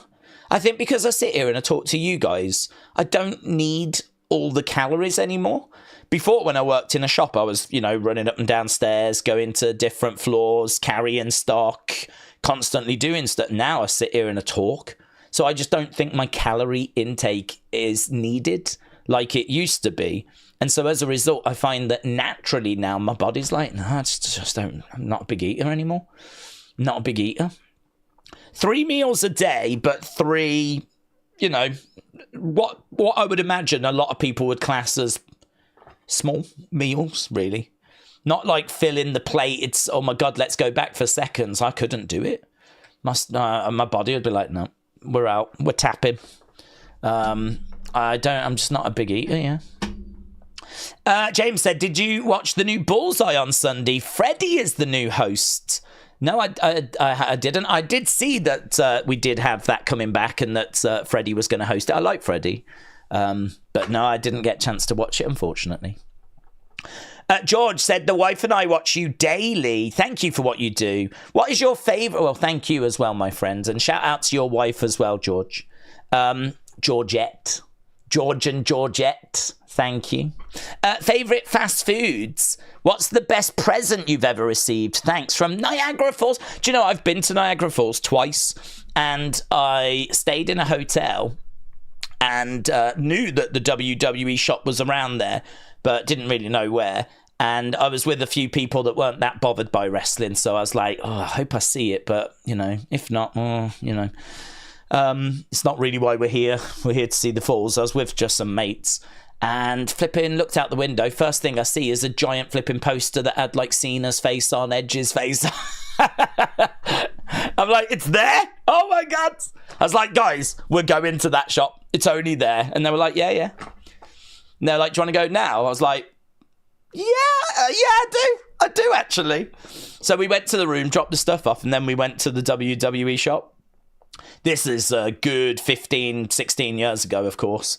But I keep saying this. I do have a camera, an old video camera. I do have footage of that place. Of, well, not only Niagara Falls, but also the WWE shop. And I need to find it. I need to get that footage. I need to track that footage down. Because there's not loads of that footage actually out there, you know. And I don't know why. But I've done like some searches and there ain't tons. There's bits. But yeah, I think I should have some good stuff, you know. So I need to find that. So I've been twice to Niagara Falls. Love it. Love, like, you had an arcade area that I went in as well. That road that's kind of a bit up a hill that seems to be like the main road that shop used to be on, the WWE one. There was a couple of like restaurants and arcades, and I'm sure it's all different now.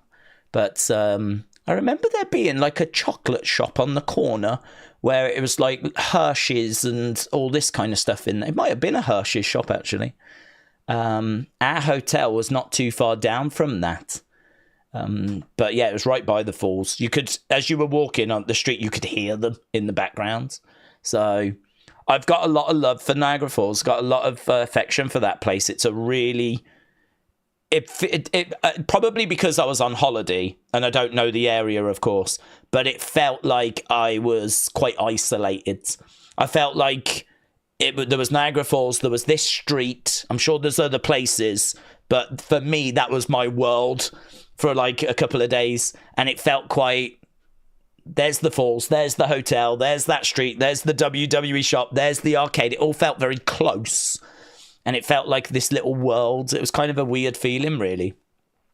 I was there because we did New York as well, and then we went to Toronto, and we, did Niagara Falls in that same sort of loop. So, yeah, shout out to you, George and Sarah. No, it's not Georgette, guys. Come on.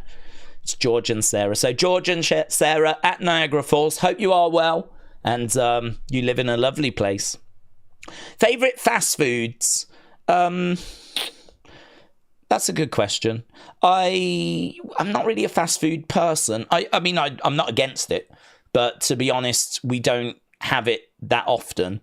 I always have to be a little careful because I saw a video that, like, apparently it blows American and Canadian people's minds when we use terms like going for a Chinese or going for an Indian. I've seen videos where people are like, how can they say that? Like, isn't that really racist? And it's like, no, that is what we call it. Like, if we're going for Indian food that originates from India, we say we're going for an Indian.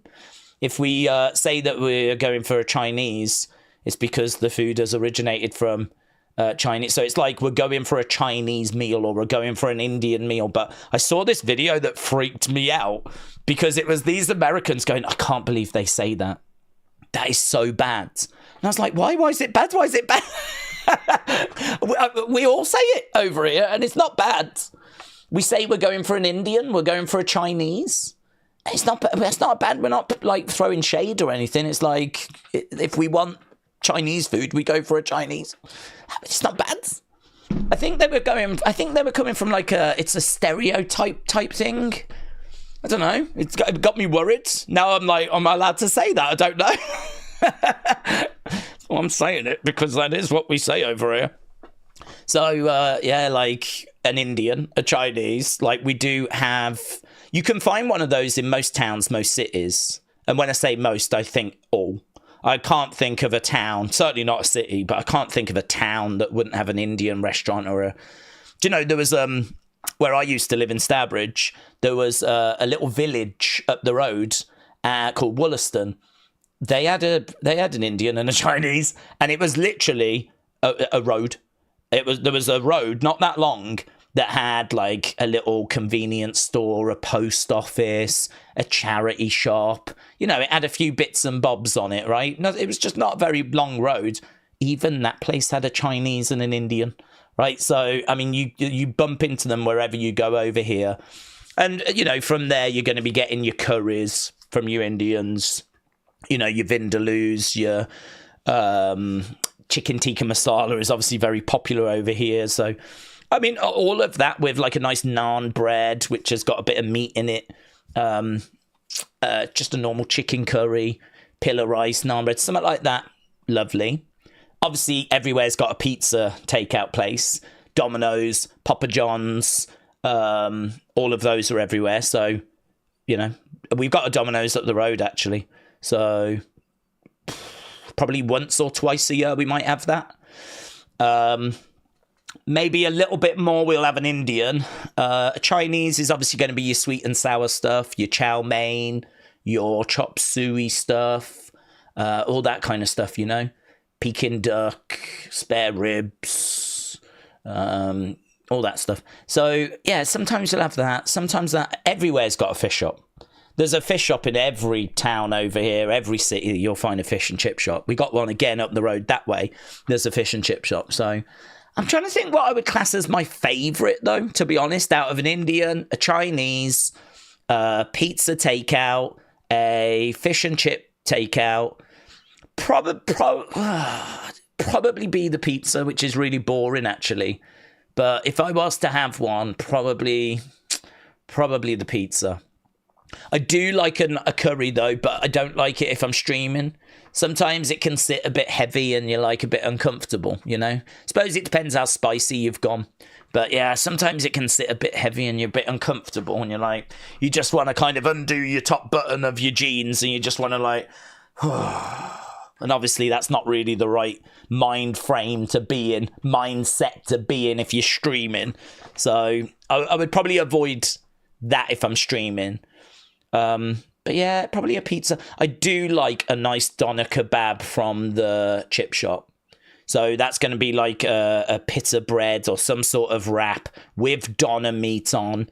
And every chip shop does those. You know, it's got the thing spinning in the background. I think, don't you call them gyros, or something like that? We don't call them that over here. But in America, I've seen them called, I think, a gyro or something. I don't know. We call them kebabs. So doner kebab, chicken kebab.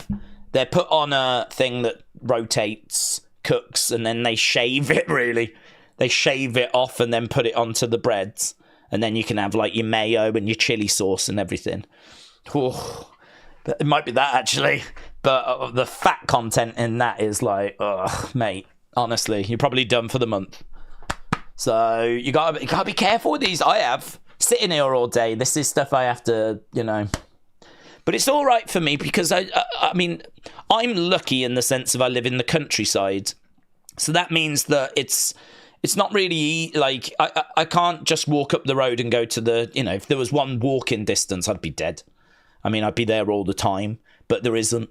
There's nothing by me that's walking distance. So it means that I would have to pick up the phone and call. And to be honest, I might as well just grab something from the kitchen. We've got an air fryer. I mean, you can chuck chips in an air fryer and they're done in a few minutes. And, you know, oven and whatnot. I mean, like, it's just, I think it's so easy to just chuck something in and have something at home that, like, yeah, I don't know. It's only really if someone goes, should we have a takeout tonight because can't be bothered to do, or we haven't got anything in the house, that we end up having one. But that is so rare that it's not something that I really engage in that much, to be honest. So in there's an answer. Good luck with finding it, but there is an answer in there somewhere.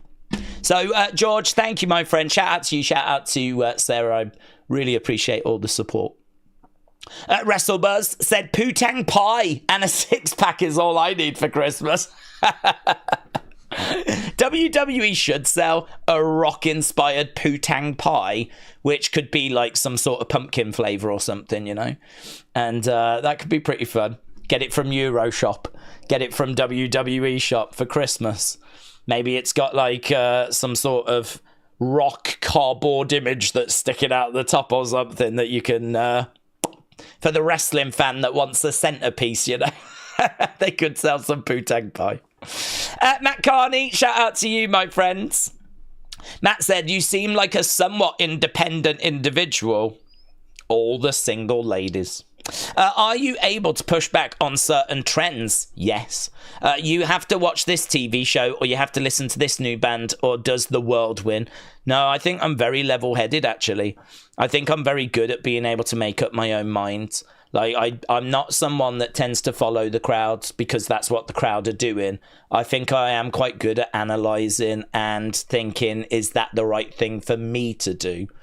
I wouldn't class myself as just someone that just follows and does what people do, no. So if there's like, really, if everyone's raving about a new show, I would obviously want to know what it's about. I'd want to know if I would be into it or not. I mean, I've got endless examples of big pop... Marvel. Everyone was watching Marvel. I've never watched a complete Marvel film in my life. I couldn't care less. It's not my thing. I already know it's not my thing. I didn't grow up reading comic books for Marvel. I, don't... when I watched Superman, I thought it was fine. Even as a kid, I wasn't running around the house thinking I was Superman. I thought it was a fun film, but I thought Gremlins was a fun film. I thought that Goonies was a fun film. It was a film that I enjoyed, but it never had a big impact on me. And same with Batman as well. When I watched Batman, I enjoyed it. But again, I loved Cool Runnings.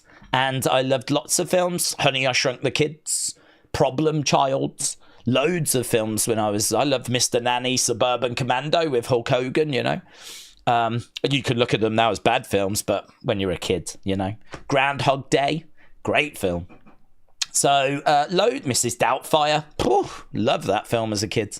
So for me, all these action hero films, when I was growing up, there weren't loads. Lots of Superman and Batman. Spider-Man was, I want to say, maybe 2002. I think there might have been some X-Men, maybe, in the late 90s. Maybe. But there weren't, if you think about the big summer blockbusters. In the 90s, it was things like Titanic or Independence Day or Armageddon. You know, these were the big blockbuster films. I feel like we've just gone through a period of a good 15 years or whatever where it's been just Marvel film after Marvel film after Marvel film, superhero film, Avengers, Thor, all this kind of stuff.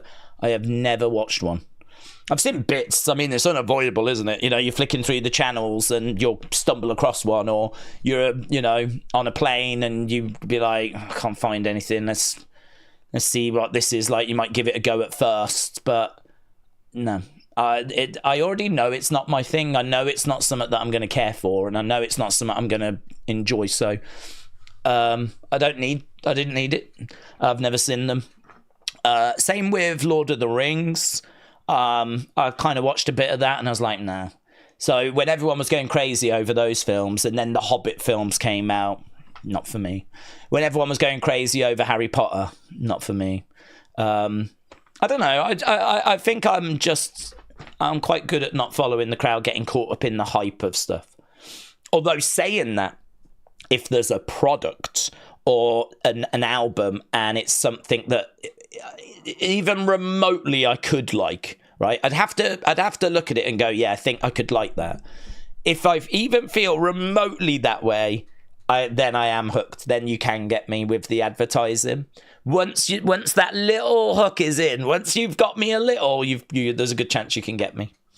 Like right now, and I'm not joking, I am having a Brat Summer. It's true. I've bought the album.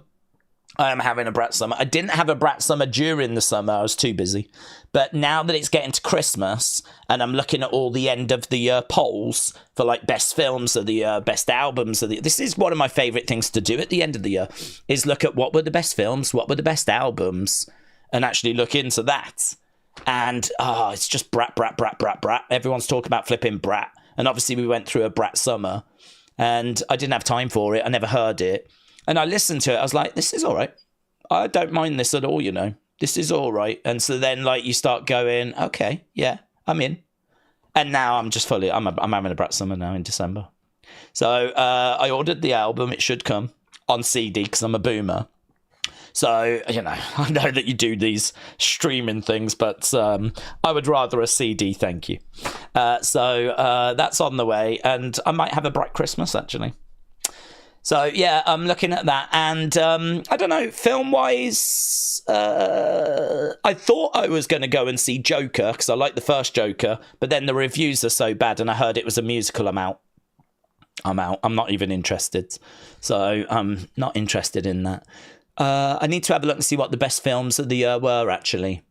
And I will probably try and watch one of them.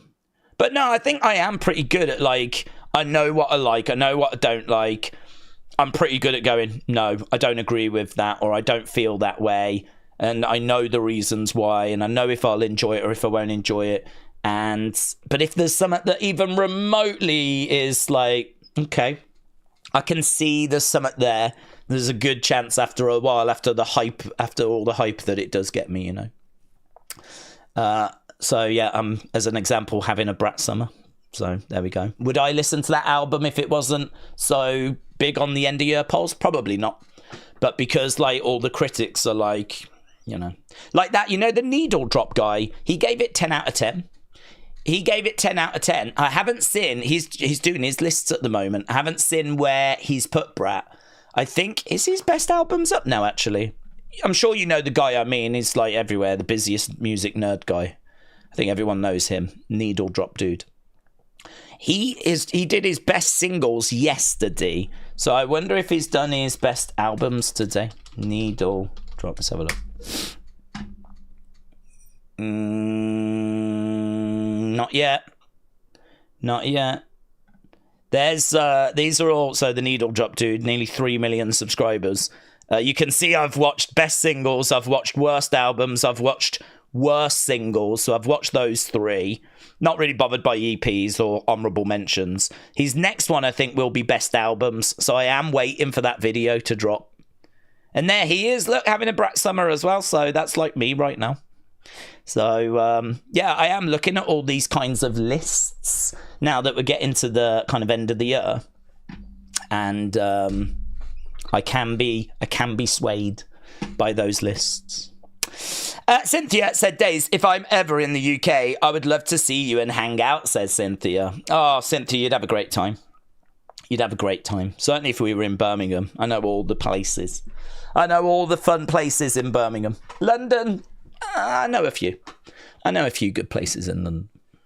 Yeah, I think the UK is a really great place to visit. Genuinely, I think if the UK's never been a place that you've ever fancied, I think you could have a really good time over here. I think there's a lot of history. There's a lot of places to go and visit and see. Obviously, there's a lot of different like cultural bands and actors and, you know, a lot of famous people, sports people and whatever that have come from here. There's, I don't know, lots to see, lots to do. Lots of like quirky old pubs and places, old architecture. And yeah, London in particular is just mind-blowing. I mean, London is like really like, I would say like nowhere else. I mean, obviously it's like nowhere else in the UK. We've got lots of pretty places like York and Cambridge and Oxford and, you know, lots of very Bath, lots of very attractive cities and whatnot. Edinburgh's beautiful. Lots of Scotland is beautiful. But nowhere on the size of London, you know? So, yeah, London's great. Birmingham, there ain't loads going for it, but all I'll say is that if you know where to go, you can have a great night out in Birmingham. Birmingham is sort of the forgotten city, really. Everyone talks about Liverpool and Manchester and London. Birmingham is like a major city, but it just never gets spoke about as much or doesn't get the love. But I've grown up with Birmingham. You know, I fly the flag for it. I think Peaky Blinders has helped a lot with the image of Birmingham. So I think it's improved a little, but yeah, lots of places to go and have a good time. So Cynthia, if you are thinking of ever coming over, do it. NS Mommy, hello, said, I just wanted to pop in and show support and leave a like. Hey, you're one of the good ones. I do want to try and increase the likes next year. I never ask for them, but I think they do help. I mean, we see them helping on the UFC streams. So I suppose in a way it is kind of mental that we don't ask a bit more on like the Raw streams and the Smackdown streams. We only tend to ask for the bigger streams. So I don't know. I don't really know how to go about it because I don't want to bang on about it. But I do think next year it's something that I think is an area that could help the channel a bit more, like more getting a few more likes. So I don't know. I want to try and find a way of doing it where we're not just banging on about it all the time, but it does make a big difference. It does help the channel. And we'll see. We'll see. Yeah, so NS Mommy popping in to say hello and leave a like. It is greatly appreciated. I'm watching you on the telly. Oh, hello. Merry Christmas, my friend. NS Mommy, Merry Christmas. And a Merry Christmas to everyone as well. I'm sure we'll be saying that many times over the next few days, of course. But we haven't got that many live streams left. We got this one. We've got tomorrow, but tomorrow's going to be, I would imagine, fairly busy. What would it be in the boxing? Then, of course, we've got Raw. And I think NXT will be a good stream because it's Christmas Eve. It's the day before Christmas. And it's NXT, so it'll be a bit quieter. So I think that'll be a good one where we can, like, you know, talk a bit more. And there'll be a lot of Merry Christmases, I'm sure. So, yeah, it'll be good. I'm really looking forward to, you know, this little run now. I mean, it kind of feels... I'm still not feeling really that Christmassy, as I said, because I haven't really watched any films or... we don't have like Christmas music playing or anything. To me, it just feels pretty normal. We do have decorations up, but not down here. So it just feels normal to me. I need to get myself a bit more into the Christmas spirit, I think. But I don't know. Conversations like this are doing it. So yeah, NS Mommy, Merry Christmas and Merry Christmas to all of you.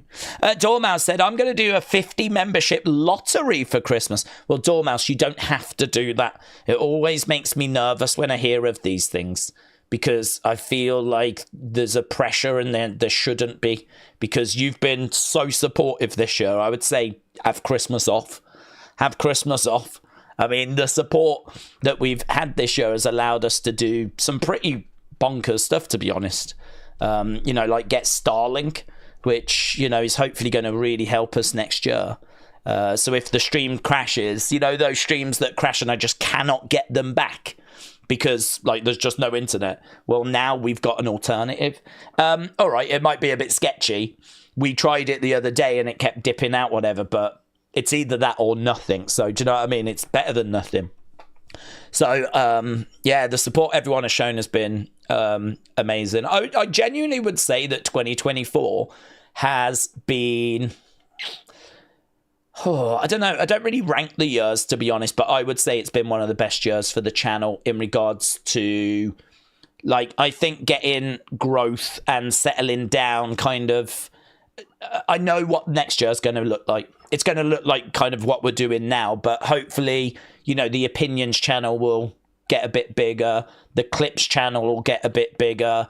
Unseen is going to have its first full year next year because that didn't start until February, I think it was. So next year, Unseen will have a full 12 months. So I've kind of got an idea of, like, I like where we are. I like the streams. I like what we're doing. Yeah, little tweaks can be made, but I like the layout, and I think we're in a really good place as we go to 2025. So I'm really happy with where we are. So yeah, just a big thank you with that. It's obviously an ever evolving journey, but I think we're in a really good place, and you know, we're right where we should be for how big next year is going to be with the whole Netflix move and everything. I think we're sitting in a really good place. So yeah, brilliant. So Dormouse, there is no pressure or anything on that, yeah, but your support has been greatly appreciated. Kendall said, are there any opinions on the movies Abigail or Blink Twice? I've not seen them. Kendall, I'm not really a big movie person, to be honest, because I don't get chance to watch films much, because I'm always doing, like, normally I wake up, I will go onto Twitter, and normally I've got like hundreds and hundreds of notifications that people have tagged me in bits, so I have to work through those.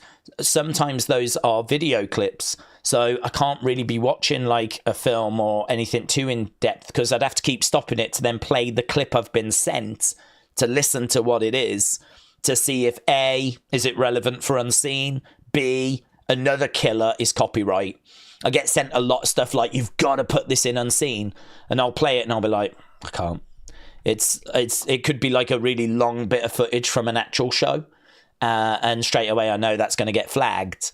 Or it's like some entrance music, and I know that's going to get flagged. So a lot of the times, copyright is the thing that like kills it, you know. So yeah, like I constantly have to keep doing that. So trying to have a film playing in the background, it's a no-go. And honestly, I don't really stop doing work here. I don't really leave this chair until it's time for bed, really. Until I'm like, yeah, I'm feeling it now. It's time for bed. That's when I'll leave here. So I don't really leave like hours before I'm tired to go and watch a film. So there's nowhere to fit a film in. There's nowhere for me to actually like put a film. So no, I'm probably the worst person to ask when it comes to films and TV, really. There's lots of TV I'd like to watch, like Succession.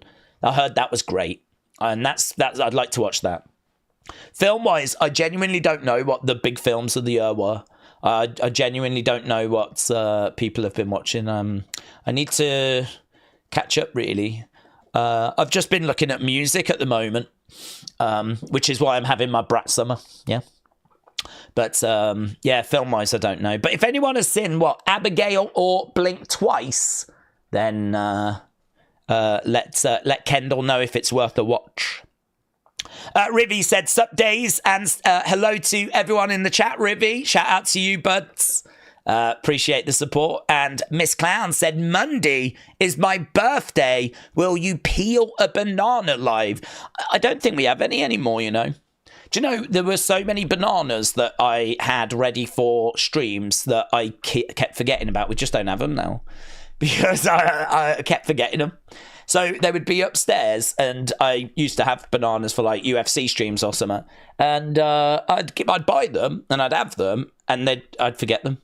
And if I'm not streaming, I never really think, I could do with a banana now. And it's only during streams to keep my energy going that I ever really have a banana. I really like bananas. I like the taste of banana tastes, banana milkshakes, banana whatever, ice cream. Love it. But I never find myself going, I could have a banana now. I never feel like that.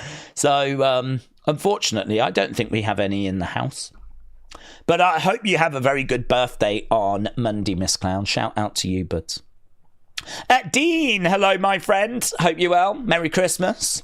Said, Daze, just a thought. Charlotte is supposed to return with a different look. Alexa is supposed to return, but not in the Wyatts at first. What if Charlotte is in the group first, and then Alexa wants that spot? I think that would be a bit of a tough sell, to be honest. I think Charlotte, bringing her back in would raise a lot of questions like, why is she there? There's not really anything that connects her. How did this happen? We've seen footage of her training for a return. She hasn't teased any darkness. I think if she was going to come into the group, I think you would want to have her putting out cryptic messages, I think you would want to have her posting pictures of her just standing there looking like distant and moody. And I think then you have got something. But because she is posting pictures of her stepping out of helicopters, looking glamorous, her posting pictures of her training for her return, her not putting anything out that's remotely cryptic, I think it would feel very jarring. I don't know that it would be like, this is cool. I think it'd be like, why is this happening? Where's this come from? Like, you're going to have to do a lot of work telling that backstory of like, what? So I can't see it going that way, to be honest. Is it impossible? No. But I would say it feels pretty impossible until she starts putting out cryptic tweets.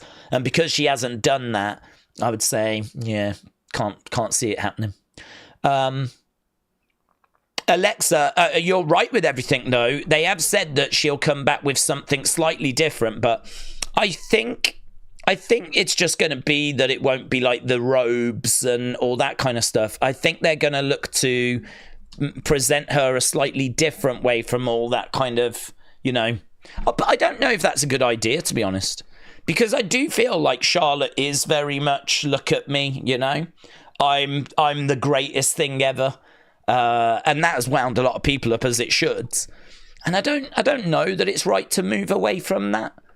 I don't know that would be, but then you can make the argument, well, it's a bit stale, isn't it? And we do need something new. But what are you going to get? What are you going to do?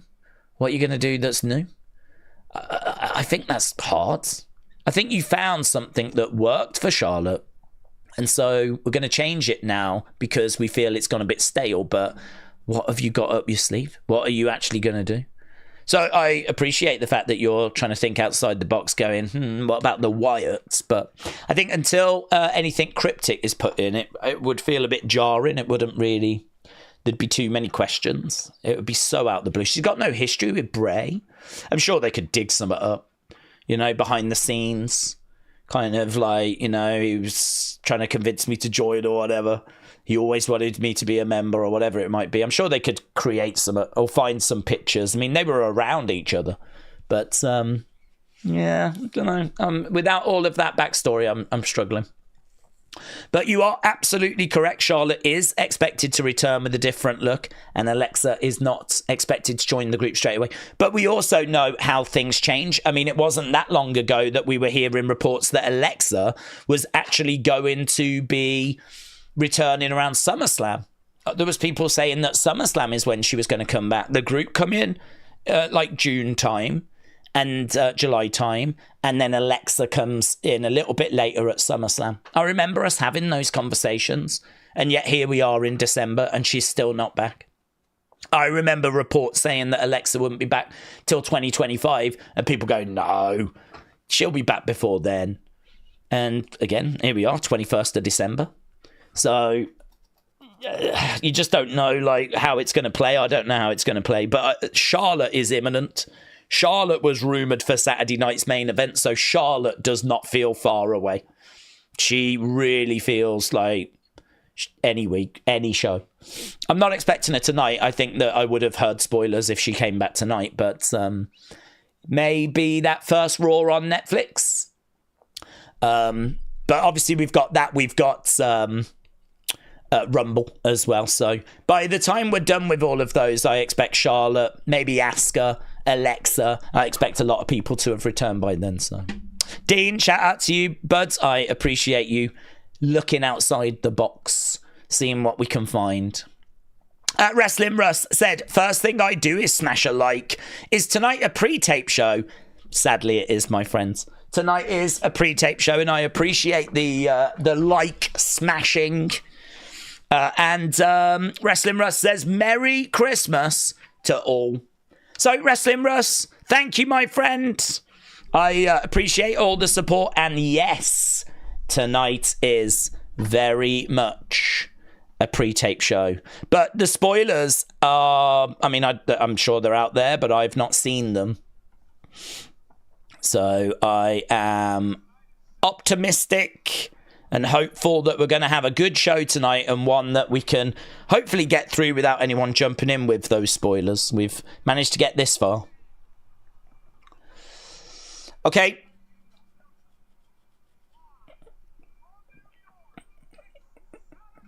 Live from New York. Saturday night's main event. I think I've actually... Am I out of sync a little bit? That can't be right. Let me go down and go back up. And go back up.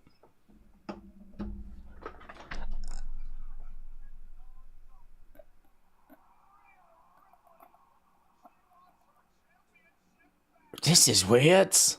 I'm trying to get my head around this because I've actually got my TV. Oh, that's a bit better. I've got two screens in front of me. I've got my TV and I've got my PC. So I watch the TV, but I record the PC so that when I do reaction videos, I've got a recording of the show, right? And the PC was ahead. And I was like, that's what? The TV is always ahead by a good minute or so. But actually my PC was ahead and I was like, I couldn't get my head around it. I think I've fixed it. I just changed the channel, went back, and I don't know, the TV must have lagged or something. So at the moment, we're just looking at what went down on Saturday night's main event, and I was very confused. But I think I've solved it now. Right. We are just looking back at what went down on Saturday night's main event. Ramona said, Daze, how you doing? I did leave him. Goods, Ramona. Goods. I think I speak on behalf of all the community when I say good decision. Right. It's great to see you here. Let him in, said Joe. Joe, shout out to you. Could Bodie Hayward be a person that was calling out to Andre Chase, said TJB official. That would be wild if it was. I haven't heard that he's come back. He obviously used to be the guy that was in Chase U that got released. So if they've gone and re-signed him, which I haven't heard they have, but I don't know, you know, is that something the Dirt Sheets would really be desperately looking for? That would be cool. You know, if we had him back with Andre Chase and made them a tag team or something, that would be fun. So I can't say yes, it is Bodie, but I would be down if it was. Bodie does feel like I didn't quite understand why he got let go. I mean, he was all right. He didn't strike me as like especially bad. I don't know, maybe if he had turned up late a few times or something, you know. But yeah, that's a pretty fun idea. So we've got the crowds. There's Bianca and Naomi, women's tag team champs. Is Travis Scott going to be on SmackDown tonight? No, don't believe so. First Raw on Netflix. Edward, hello. Daze, how are I what? How am I still a heel, but I'm having a day off? I hope you are well. Are you set for Christmas? Yeah, I ain't got to do anything. Have a good one. Don't get absolutely steaming. Love you, Daze. Edward, same to you. I hope you have a good one, buds. I hope you have a good one. I hope Santa brings you everything you're hoping for. I don't. I'm not after anything. To be honest, we'll just be having some foods and, you know, I'll probably work on Unseen. Right, here is the Bloodline, not the OG Bloodline, the new Bloodline with Solo, Tama, and Jacob. So we're starting off with Solo Sikoa. Now, do you remember last week? We were... Oh, is that a bit of a botch? Yeah, a little bit of a botch. Little bit of a production botch. The false Bloodline message wasn't up. So it just said, like, the middle bit didn't have the side screens on. But, yeah, last week I heard that there was no spoilers for Saturday night's main event. Nothing happened that spoiled what went down at Saturday night's main event. So I don't know what we're going to get when it comes to, like, in-ring stuff tonight. But apparently nothing that's spoiled what went down on Saturday. So, Solo making his way into the ring. We saw last week the Bloodline going after a few different people. LA Knights battling away with Solo. That great moment where Jacob emerged. That was really fun. Boom! Yes. Jacob Fatu would not be stopped. Bang. Boah. Samoan spikes everywhere. And the Bloodline standing tall. Apollo down. Andrade down. LA Knight down. That's what went down last week as the Bloodline continue to assert their dominance. It does sort of feel like a bit of a step down for them. We've got Solo in the ring. OTC chants. Yeah, obviously this is taped, so the same crowd. Smackdown. Smackdown. Acknowledge me. Solo is in wrestling gear. I wonder if he's competing. I mean, he competed last week, so it might just be a case he's still not changed from last week.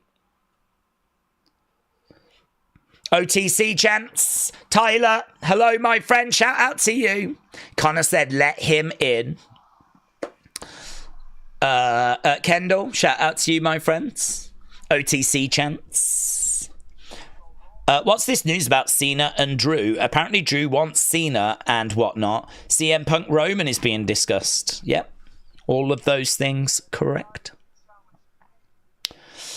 Kim Strange, Nick Butcher said WrestleLamia has tweeted something about Ivar suffering permanent nerve damage. Yeah, we had that in yesterday's Unseen.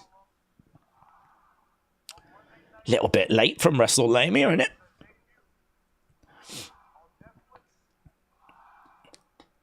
Little smirk on the face of Solo. If you had to make an inspiring team using any two members of the Anoa'i family, who would it be? I would say... Oh, an imposing team. I would say Jacob and Roman. Yeah. I mean, Yokozuna is hard to ignore. Umaga is hard to ignore. But Umaga did suffer some L's, didn't he? He did suffer some L's. I think it, like, Jacob feels right now like you would definitely include him in. Would you go Roman over Rock? I feel like those are the names, aren't they? Some people might go World Samoans. Imagine Wild Samoans in their prime, though. They were monsters, man.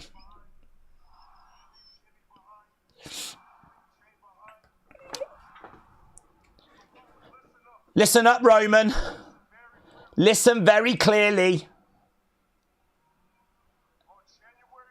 On January 6th, I'm going to walk in and I'm going to walk out as the Tribal Chief. Yes. Do you know he might, you know? I think a lot of people have got Solo winning that.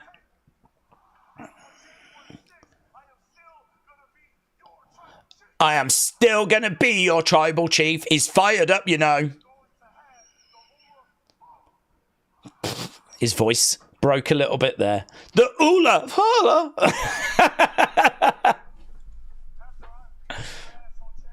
After I beat your ass. What? You can hop back on your boat and sail off to the island of irrelevancy. And you can finally acknowledge me. What, from the island of irrelevancy? Okay, this is good. This is good. This is good. Because he has definitely got to have a conversation with Solo. Drew McIntyre. He keeps naming, like, Jay and Sammy and all of these people. He does not name Solo. He never mentions Solo. So this is something that we've been waiting for. Drew is making his way out and he is staring at Solo Sikoa. Solo. Drew is a conversation I really want to see. Mackenzie said, do you like quality street chocolates? We have them. Yeah, they're fine.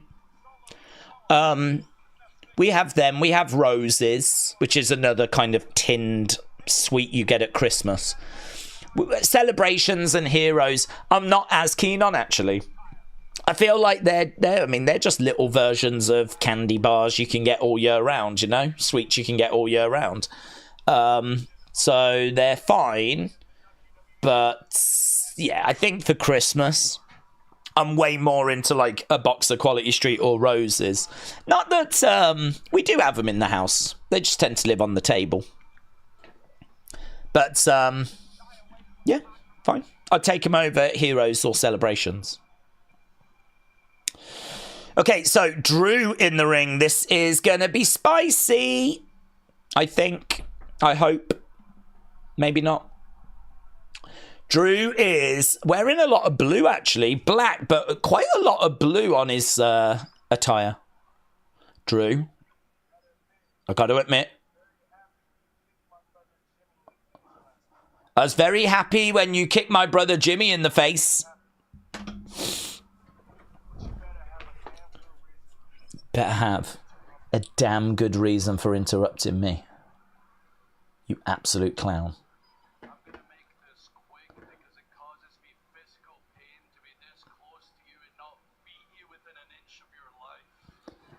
Do you know what? I'd love to see, like, a Drew Solo feud.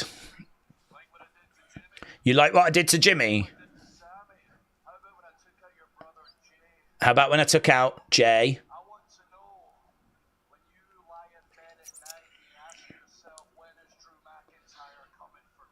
When you lie in bed at night, do you ask yourself, when is Drew coming for me?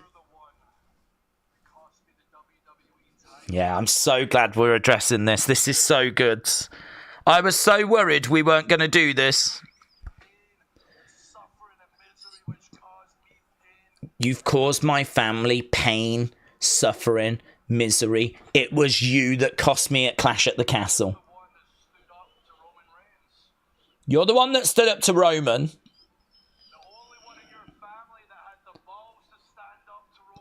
The only one that had the balls to stand up to Roman.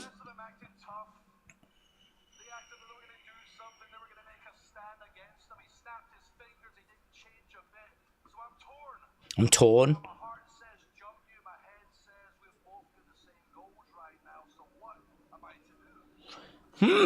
My heart says jump you, but my head says we've got the same goals.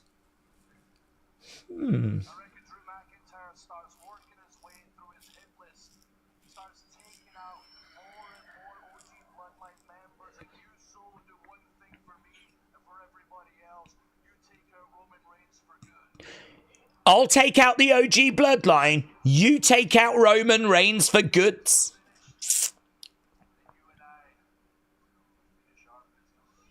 And when all of this is finished, you and I, we finish our business. Oh, who's grabbed him? Is that Jimmy? Jimmy with a crutch. Boom! Ah, and again. Jimmy with a crutch. Bang! Drew McIntyre into the timekeeper's area. Mate, this is so good. Now we got LA Knight coming out. Now we got LA Knight coming out. He's coming down with Apollo and Andrade.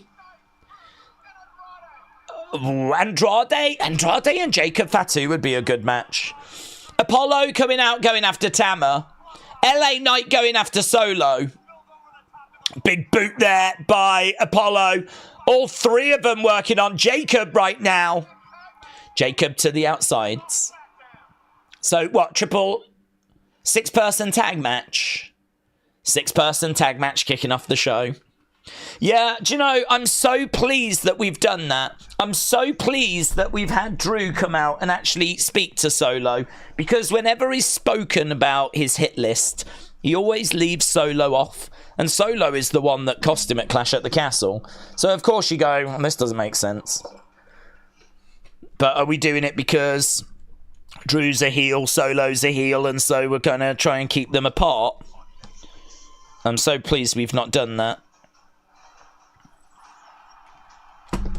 Right. It would be hilarious and awesome if Drew won the Ula Fala. Imagine that. Imagine if he did, and then he was paraded around as the tribal chief. I'm the tribal chief. Acknowledge me, Roman. Acknowledge me. I'm your tribal chief. That would be hilarious. You're right. You're right. Daze, would you think that Apollo is set for a push? Well, listen, the fact that he's on TV is cause for mass celebration in Apollo's house. I mean, this is a push. I don't know that we're going to look to, you know, get him to titles, whatever, or if this is just a one-off, get him onto TV, but the fact he's on TV is big news for Apollo. How Apollo has been able to avoid getting released all this time, I really don't know. I'm not looking for him to be released. I don't campaign for anyone to be released. But I'm just saying, you know, considering the amount he's contributed in recent years, it's to the TV product. He's probably used a lot on house shows, but what he's contributed to the TV products, it is sort of surprising that he's still within the WWE system, you know. Is Drew trying to join the Shield with Seth or the Bloodline with Solo? I think he just wants to bring down OG Bloodline. I don't know that he's trying to particularly join anyone. I think he's just trying to navigate these waters the best he can, which is going to lead to whatever leads to the downfall of OG Bloodline. That's all he cares about. When he lies awake at night, he just thinks about how can I bring down that OG Bloodline? How do I destroy that OG Bloodline? That is... He's a man possessed. They live in his head rent-free. Roman and Drew had a Mania match in 2019. If you fast forward almost 6 years later, and then potentially having a one-on-one match, it feels huge. Both of their characters have improved tremendously. You're absolutely right. Do you know, I don't even remember that match. I don't even remember them facing. I mean, to be honest, there's quite a bit about WrestleMania 35 I don't remember. I thought it was pretty atrocious. I thought it was a pretty rubbish WrestleMania. I thought it was too long. There was just absolutely loads of matches on it. Matches that I just did not even care about. And for me, that's like one of Roman's forgotten WrestleManias. You think about Roman Reigns. You can sort of go through like what he did at 30 with the Shield, what he did at 31 in the main event, 32, 33 to Triple H, Undertaker. You can sort of work your way through, and I feel like, yeah, okay, I remember he did that. 37 with the triple threat.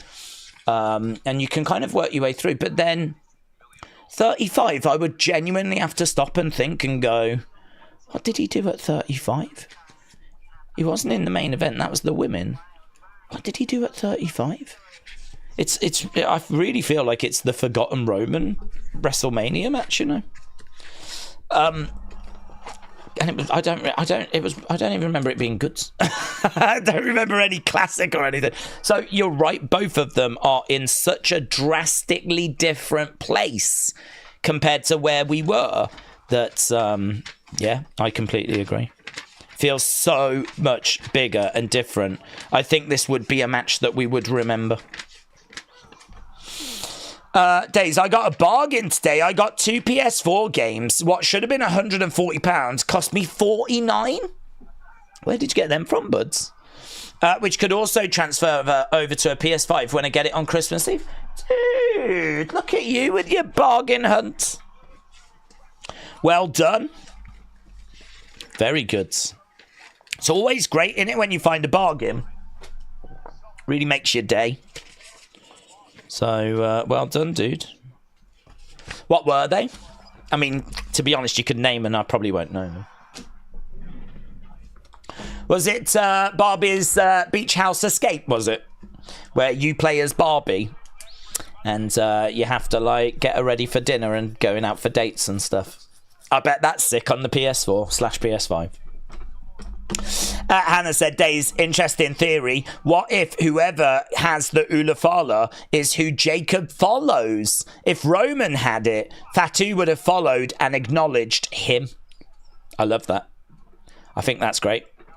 Whoever has the Ulafala. So he is the guy that just believes in the tradition, and it's without question when it comes to him. So it's not so much about Solo. It is actually about the Ulafala, but you don't recognize the Ulaf. You don't know. I love you, Ulafala. You know, it's whoever wears it. I think that's a great theory. Yeah. Because can you imagine if Solo loses and he like tells Jacob to do something, and Jacob looks at him funny, as if like you're nothing now. Yeah, I think that's great. Wrestling with Andy said it's like Brett and Sean wrestling at Survivor Series in 92 and then 97. You are 100% correct, with one little tiny exception, me. Because Survivor Series was the first show I saw. So for me, like, Survivor Series is like ingrained in my brain. It's like a show that I will forever have love for. It will forever be one of my favourite WWE shows. But you are absolutely 1000% correct. Them facing each other at Survivor Series 92 meant, you know, very little compared to when they faced again in 97 and, you know, what went down there. You are correct. But this is literally how it works. When Roman fought him the first time, he said to his bloodline, if Roman wins, we acknowledge him, and he is our tribal chief, says Aussie Bloke. It was on the PSN store. It's 70% off for January. Top Spin 2K25 is a tennis game. I've heard of that. And Madden NFL 25. The next two I'm going to get are NBA 25 and F1 24 on the same deal. I bet that's good. The F1 game. You could get a steering wheel. Save up for a steering wheel. I've always thought that could be pretty fun, you know, the gear stick and the steering wheel. Proper. My uncle had one of them. Proper wheel, proper thing, proper chair. And he used to, like, proper play the racing games and everything. Yeah, I bet that would be really fun. Really fun. Expensive, though, but... hello, gifted memberships. Oh, Dormouse! I said you didn't need to worry about doing it. So appreciated, though, Dormouse, and so kind. So look at all these people snapping them up. Although I did learn on the members stream this week that apparently it's just auto given. I honestly, all the time this has happened, I thought you lot were clicking the claim button or something, and there was like a claim thing, but I've been told it like automatically hands them out.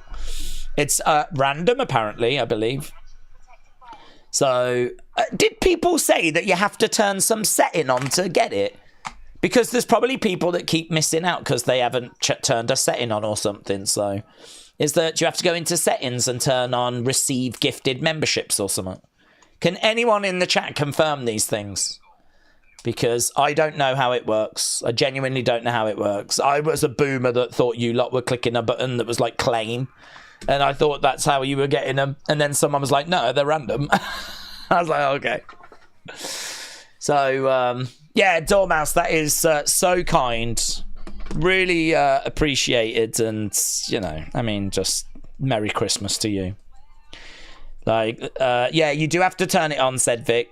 Yeah, you click turn on receive gifts. Where do you go for that? Where would someone go to click on receive gifts? I'm sure there's a lot of people that are like, no, don't tell everyone. Don't tell everyone, because they'll flipping do it and then we'll miss out.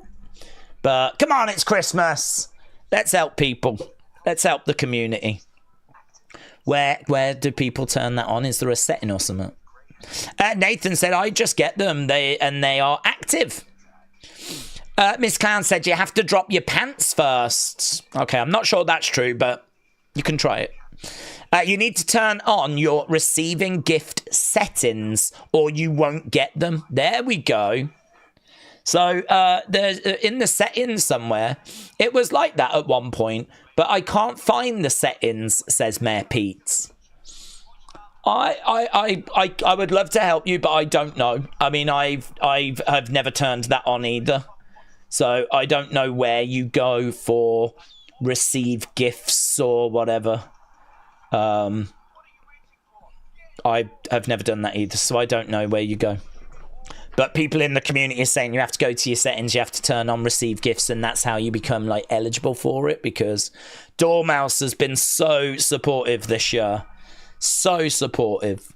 I mean, Dormouse, King Yeti, Jordan the other day. I mean, there's loads of people that have fired in gifted memberships, and I know it's so appreciated. We did a big stream yesterday for the members. We had a really good quiz. Flipping love that quiz this week. We had 20 minutes to try and name everyone on the Raw, Smackdown, and NXT rosters. We managed to get 88% in 20 minutes. The names that we forgot were like, we didn't get Andrade. We didn't get Tyson or Tyreek. But to be honest, we could do it now, and I don't think we would get them because you need to know their surnames. And like, I only know them as Tyson and Tyreek in NXT. So, you know, we didn't get that. We didn't get Javier Bernal, who's been out injured for a little bit. So we didn't get him. We didn't get the Usos, which, right, I swear I typed the Usos. And we did get them, apparently. They were mentioned, and I swear I typed them, but we actually didn't get the Usos. So it was kind of like names like that, really. Like the Tyson and Tyreek type names that we didn't get. So we got 88%. The average was 50-something%, so that's fine. But I do want to 100% that next time. So and I'm going to need to start paying attention to people's surnames a bit more. So yeah, that was good. I really enjoyed that this week. Keep up there by Andrade. So we do have a match going on, by the way. It's Bloodline versus Andrade, LA Knight, some other boomer. Who's the other boomer? Apollo, innit?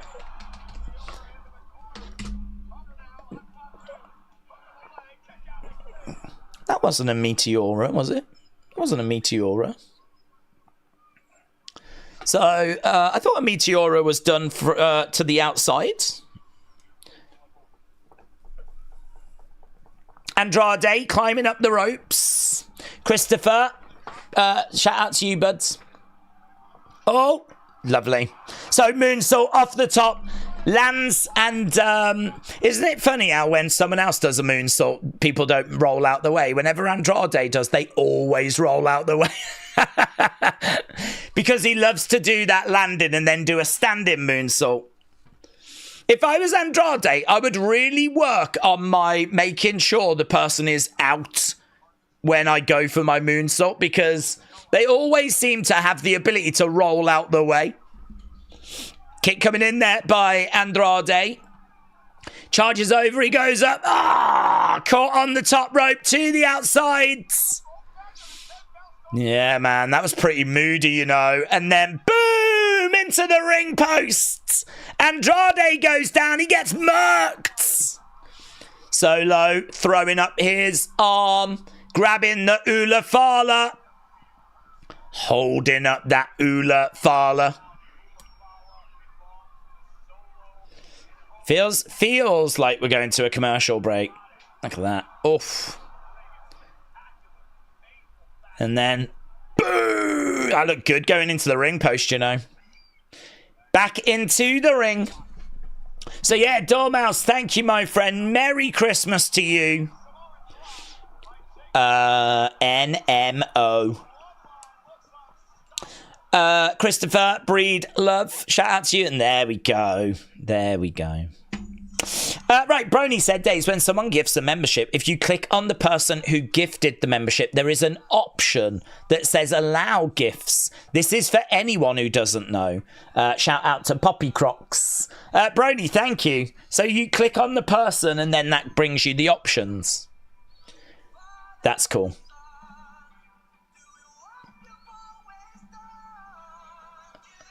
That's cool. I was just looking to see if it would do it for me if I clicked on Dormouse, but it doesn't. It says go to channel, report. Don't worry, I'm not going to. Remove. I'm not going to. Put in timeout. Hide user on the channel. So I've got these options, but it doesn't give me like... I don't need a membership, to be honest, but I just thought I'd have a little look. Daze, who's the one person, if they left WWE tomorrow, you would be mad gutted? One person, if they left WWE tomorrow, that I would be mad gutted.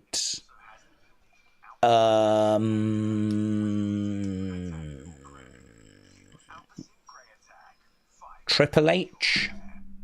Triple H? You know, we talk a lot about how his booking hasn't been perfect, but his hit rate is very high. I mean, he is a great booker. And this is a great period for WWE. If he was to go, I don't know who we would get in. I don't think Sean's booking's as good. I think Sean's good, but I don't think it's as good. I don't think NXT now is better than Black and Gold. You can make the argument there's a reason for that, and it's not just the booking, but I don't think it's as good. So would Sean take over the main roster? I honestly would see that as a step down. Maybe not a massive step down, but it would be a step down. And that, you know, I just think then if he goes, does that mean Steph goes?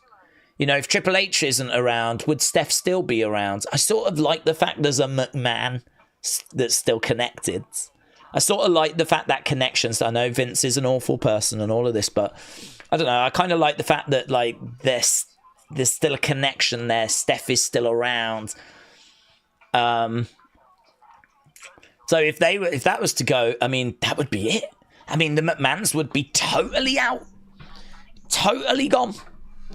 And because I don't think she would be around. She hasn't really got an official position. But did you see that footage of CM Punk returning at Survivor Series? Who was sat next to Triple H at Gorilla? Stephanie McMahon, backstage, right there.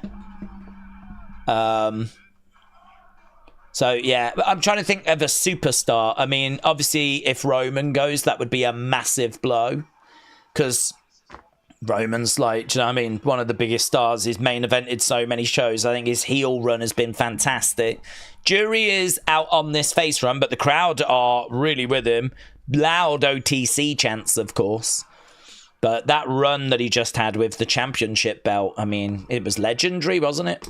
I know it wasn't to everyone's taste because of all the outside interference, but he was a heel, and cheating is what he should have done. So I think losing Roman would be a big blow. I think losing Triple H would be a big blow. I really like Sammy, and I would love Sammy to become a world champion, so I would be disappointed, but I don't know if I'd be, like, mad angry if that happens. I don't know. I don't feel like there's loads that I'd have that reaction to, you know. What about you? Who would you be mad angry if we lost? I'd like to know what the community would say on that. You don't click the name of who did it. You have to click where you go to buy a super chat. Oh, yeah, I don't have that option. And the gift option is there. Click that. And the settings should be there, says Kelly. Well, thank you, Kelly. Right now, we've got LA Knight in the ring with Tama Tonga. And we've got lots of kicks being delivered by LA Knight. LA Knight going back. Boom! Knee to the face. Deal with that, mate. Deal with that. LA Knight is in control. Mackenzie said, what about Bruce Pritchard? Well, no, it's a really good shout. And I like where you're coming from, because that name did flick in my brain. But actually, I would be so excited for the podcasts that we would get that I'd be okay with it. There's so much I want to know about recent WWE. I want to know so much about the process of Bray and the Funhouse and Pandemic and plans that we were going to have that changed. And here's Shinsuke. Oh, Shinsuke nailing LA Knight. So, yeah, because we would get those podcasts, it would actually, I'd be okay with it. So, double axe handle there by Solo. Right, we've got Andrade. He goes against the ropes. Back elbow by Solo. It's just a big mess, this match, you know. It's just a big flipping mess. Tag being made. Here we go, charging over. Boom! Collides into Apollo. Bah! And he gets Uranaged, Samoan spiked, and this is going to do it, kids. Apollo's deaded.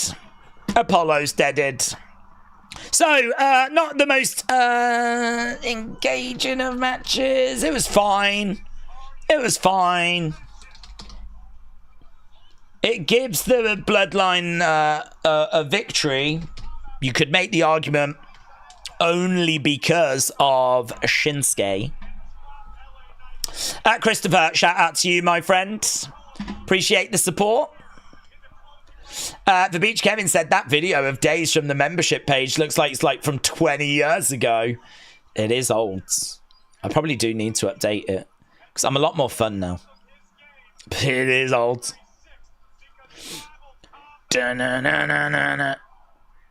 Let's go.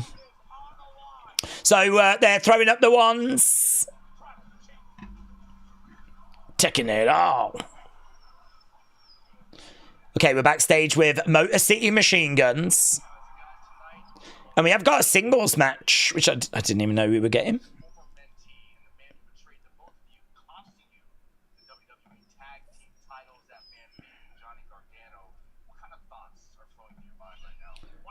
One thought. We've known Johnny for nearly 20 years.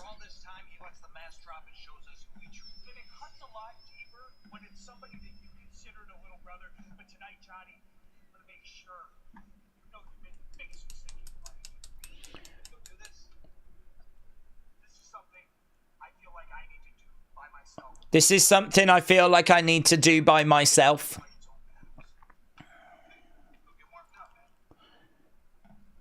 There we go. Okay, back to the announce table.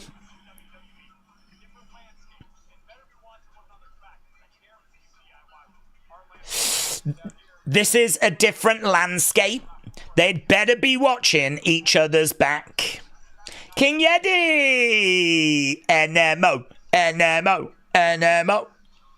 King Yeti, shout out to you, my friend, gifting 10 memberships. So kind, my friends. So people hopefully turned on their membership thing or have had a chance to turn on their You've got no excuses now.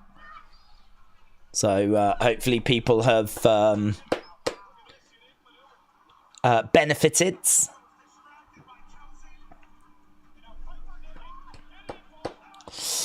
Hannah said, is Vinci versus Apollo still the best fight of the year as voted for by the people in the YouTube group? It had a giant all-time votes. No. It didn't. There was one match that got a weird vote, which was the very first match of the year. When we started voting for the matches, I think people were a bit too excited. And actually, Becky versus Nia, the very first match of 2024, did get an all-time rating. It was a good match, in all fairness. But I am fairly confident we would watch it now, and it would probably get a great score. It was not something that is like, you have to see this match. But that is the quirky one. That is the one that kind of I look at and I'm like, that doesn't make any sense. I think we all just got a bit too excited because it was the first match of the year. But it was good. It was a good match. Matty Ice, shout out to you, my friends. We've seen this. This was doing the rounds on social media.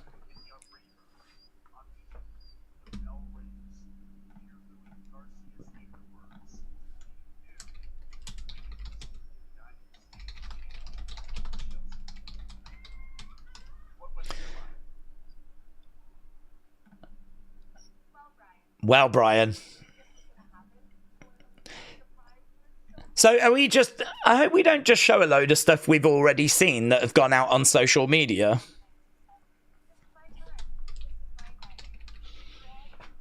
Red, white, and green. Say it with me, Brian. I still remember that Becky Nia match. It was good, but definitely not as good as what people thought at the time. Yeah, I just think people got a bit excited. That was all. Understandable.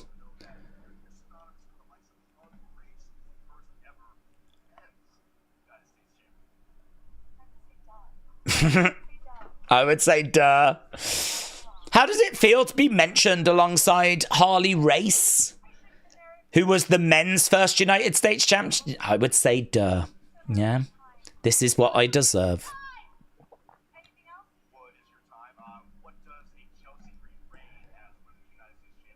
Right, Daze, yeah, but for some reason people voted that for second Cruise Apollo all time. Did you count it?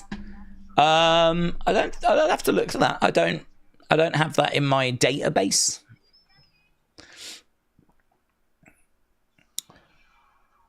Okay, we're just looking back at all time again. Daze, my Christmas plans are simply getting peeved and getting fatter. I would imagine that's a lot of people's Christmas plans, to be honest, but heated blanket works wonders to my dad. Uses one 379 long haul, said Nathan. Oh yeah, what, like Christmas presents? Yeah, what Christmas presents have people been buying? Has anyone got anything good? Anyone got anything they're excited to be giving? Oh, perhaps you can't say. Perhaps you can't say. You don't want to ruin the surprise in case they're watching. I don't really have any great gifts to give, to be honest. I'm not a great gift buyer. I'm just not very good. I bought my dad a book of like old clubs in Birmingham because when he was a young man, he actually worked in a club in Birmingham, just like behind the bar. And a lot of those clubs are gone. And so there's a book about like 1970s clubs in Birmingham. So I was like, oh God, this is the best gift because it's like proper, do you know what I mean? It means something. And I've put thought, it's not just a voucher. I was like, yes, I've done so well. Bought it. And then my mum was like, yeah, your brother bought it him 2 years ago. I was like, oh my God. So that got ruined. So he's getting a voucher now. He's getting an Amazon voucher. So that's that. I'm rubbish. I'm really rubbish. My brother's really good. I don't know if it's him or if it's my brother's partner. Women are good at this. Guys are rubbish. But women are really good at buying presents. I think women are just better people. I just think they're better people than us. And I just can't do it. But like my brother bought like this history of our family surname thing, which kind of details where it all came from and everything. And I was like, oh God, that's good. And he brought that book years before I even thought of getting it. I was like, God, that's good. And he brought like tickets to a show in London. I was like, oh God, it's me with the flipping Amazon voucher. I'm not very good. I'm excited to see what Star Wars and Beatles stuff I get, said Nathan. Mike said, are you doing the fight tomorrow? Yes, it's already set up on the channel. I got my little brother a WWE WrestleMania toy ring figure set with The Rock. And I forget the other guy, says Mayhem. Ooh, who would that be? Maybe Cena? Maybe a Cena? Could be a Cody, but I can't think of a set that's got Rock and Cody in. Hannah said, if someone had to try to qualify as a hardcore wrestling fan, they would have to know who Wrestling Daze is. That is definitely not true. Jeffrey said, pig in the blanket in the South in America is a smoky cocktail sausage wrapped with a croissant dough cooked. Really, Jeffrey? Really? Oh. No. Here it's bacon wrapped around a little cocktail sausage. Yeah, they are small, so it would be like a cocktail sausage. Wouldn't be like a big banger, you know. But imagine that. I've never seen that actually, like a proper big sausage with bacon wrapped around. I've never seen that. They are always small little cocktail ones, yeah. But you have it with like a croissant dough. It sounds lovely. Sounds better. Bacon does make a lot of things better though as well, so I think there's a place in the world for both actually. Dormouse said Nerf guns for my youngest son. We're going to have a Nerf war. Dormouse, amazing. That sounds fun. Chet said, whoever gifted me this membership, I want to say thank you. Well, it could have been Dormouse or it could have been King Yeti. They are both of them are very giving. Buy them a load of Liv Morgan merch, said Spartan. Mackenzie said, I'm going to get a Chelsea green shirt. Poppy Crocs said, I also give people books and usually cash.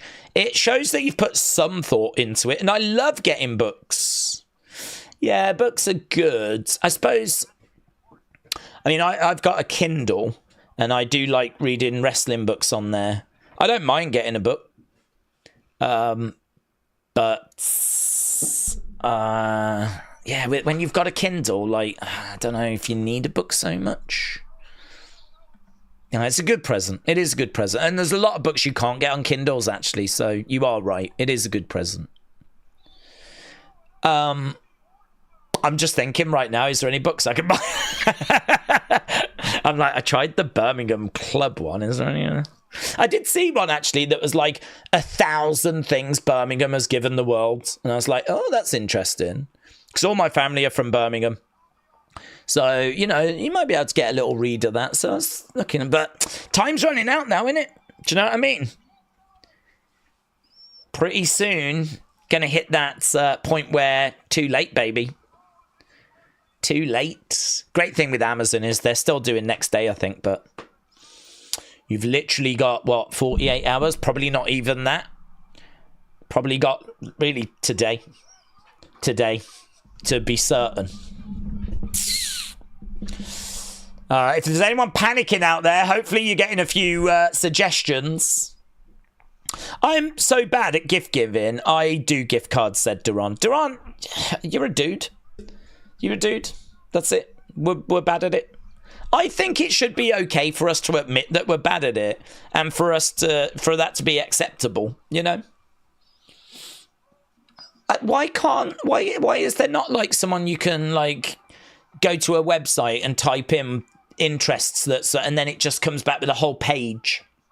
Imagine that. I sit down and I just type in keywords about my dad, like 20 keywords, and then it goes, here you go.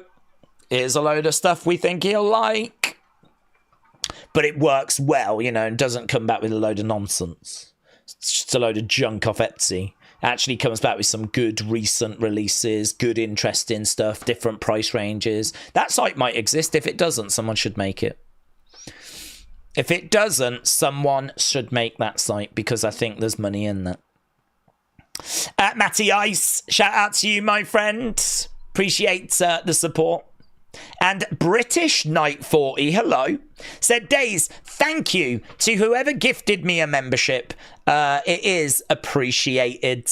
Again, British Knight, it could be Dormouse, it could be King Yeti. I'm really not sure, but you know, so I've said before, and I think it shows, doesn't it? I said, I think rather than like donating, like the gifting of memberships and helping like other people, you can see how much it's appreciated. British Knight, they're showing the appreciation. So I just think it's such a kind thing to do.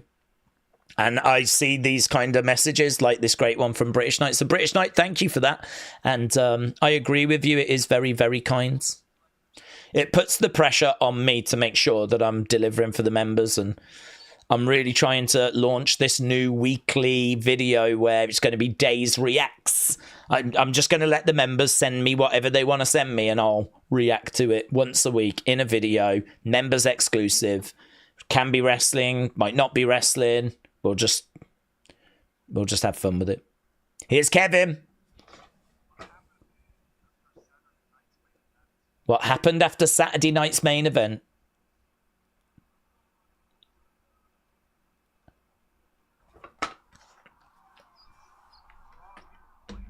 There's a lot of people to blame. Cody, the refs, Codys. Yeah. I was screwed.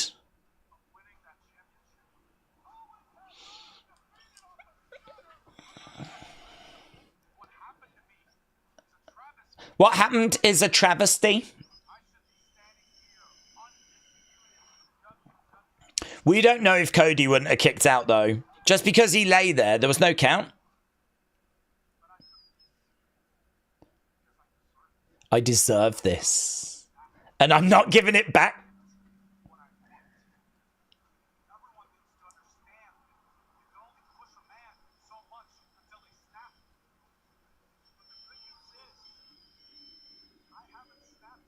I haven't snapped yet. It can all get worse. You don't want me to snap.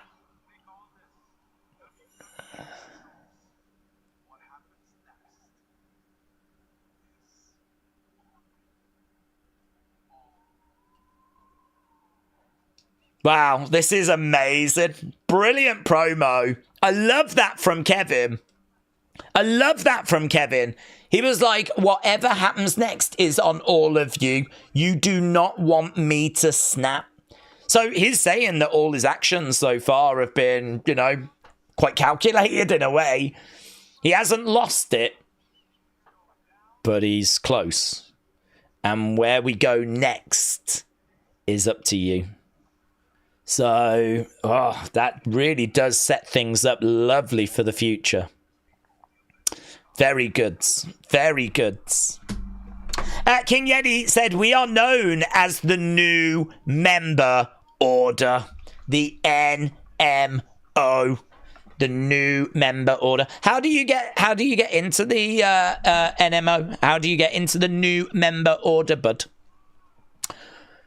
What does that mean? Who's it? If you're a member, are you in, or is it just a group of members? I don't know. I'm down for supporting it, but I just don't know what the rules are. You'll have to tell me. British Knight said, I love this community. I never miss a stream. I'm not always in the chat, but say my name and I will be there, says British Knight for you. I love hearing from people that kind of lurk in the shadows, because I think whenever you look at the chat and you know what's really great is British Knight saying, I love this community, because that just sort of reinforces what I've always believed, which is people join us for these streams and enjoy watching the shows with us and everything, but they see the same names that we see in the chat that's on screen. And so, you know, you lot become personalities just as much as me, because, you know, like, they see your comments on a regular, on the streams, you know? And so I think we do well at building up that sense of community. I really do want more members sending in videos, though. I really think that is something that we could embrace more, but I can only work with what I get sent. So if you are a member or a new member, maybe I need to post it again. I had 5 questions that I wanted people to answer. Pretty standard stuff, like, you know, where are you from? I don't need your exact address, but obviously if you're from Australia, that's interesting, or if you're from India, or if you're from America, or, you know, what states, or I don't need your exact flipping postcode, but you know, and your favorite wrestler, your favorite match, all that sort of stuff, you know, like, it's a good way. And a few questions like, what's your hobby outside of wrestling? Just a few little fun things to get to know people, put a face to a name. We had a few of those, but we didn't get loads. So I'd like to, 2025, I think we can dig into that a bit more again, relaunch that again. So, yeah, I think there is that sense of community, and I think it's great, isn't it? I think people enjoy hanging out here and seeing what people say about the shows. I think there's a value to that with the opinion videos as well. Because, again, if there's someone in the community that every time they say something, you find yourself really agreeing with them, like they say something and you're like, yeah, that's how I feel, then I would imagine you would be interested in what they thought about the show as well. And, you know, you can find that opinion, if they leave it, in the opinion video. So I think we're in a really good place with all this stuff. Is there potential for more growth and to do more? Sure. And I am open to ideas. I suppose the problem I've got is trying to get to emails, trying to get to DM. I mean, forget DMs. Pointless. I don't even get a chance to go into them. So I think the best way to reach me is probably in my Twitter notifications, to be honest, with ideas and things like that. Because that I have to keep on top of those for Unseen. So that's probably the best way of getting to me, is tagging me in something in my Twitter notifications. Outside of that, hoping that I see you in the chat and get you in the chat, you know. But I appreciate it's hard because we have so much generosity, so many super chats. We have such a big community, which is fantastic. And as we said, I think we're in a great place as we go to 2025. Right, an hour has gone. And we've had one match. We've got the Grayson Waller effect now. So I'm going to jot down the scores for that match. Let's jot that down. So it was Bloodline. Oh, this pen don't work. Bloodline. Well, this pen really don't work. Oh, hello. What's that? Ah. Did the roof always open at the Rogers Centre? Did the roof always do that? It looked awesome.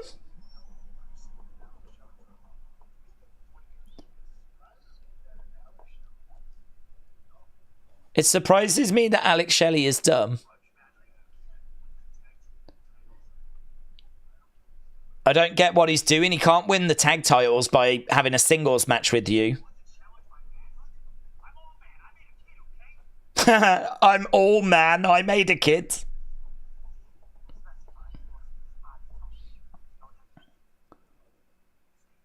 You need to stay right here. I'm pretty confident he won't be staying right there.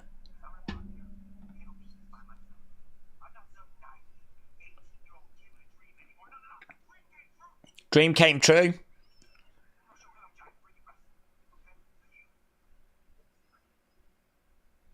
So he tells him to stay right here, but I'm pretty sure he won't be. It's just gifted memberships and you're in, says King Yeti. Right. Thank you. So there we go. The NMO. They've even got an old retro picture of Alex Shelley and Johnny on the graphic. Here's the Grayson Waller effect. Where's the flipping poll? Oh, there it is. I don't have it in my chat. 55, 22, 15, 6. Good 94%. Right.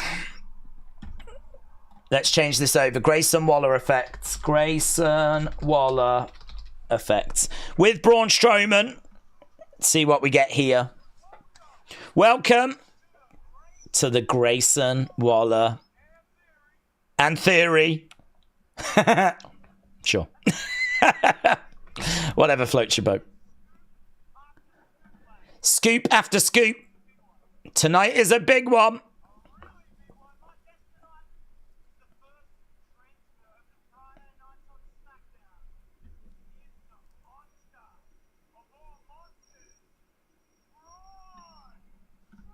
So Braun Strowman is coming out. Jay Lang Photography. Shout out to you, my friends. I think that's the name. It cuts it off. It says Jay Lang Photo G. Perhaps that's what you are. You are a Photo G. But Jay Lang, shout out to you, my friends. Said, best wrestling channel out there. Shout out Daze. Jay Lang, hope you have a great Christmas, buds. Or I should say happy holidays, really. Because not everyone celebrates Christmas. But most do. Well, do they? I don't know. Probably not, actually. Thinking about it. Probably not. I would imagine a lot here do. So, Merry Christmas. Happy holidays. I hope everyone has a good one. And talking about happy holidays is Braun chucking out t-shirts. T-shirts for everybody. Apart from that dude in the front row who was like, ah! Look at him though, he's about flipping 35.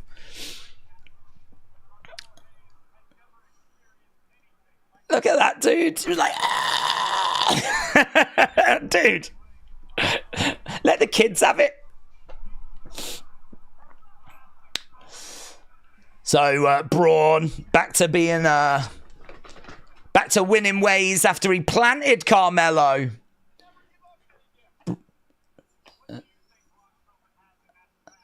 What's Braun got? Braun is reaching down.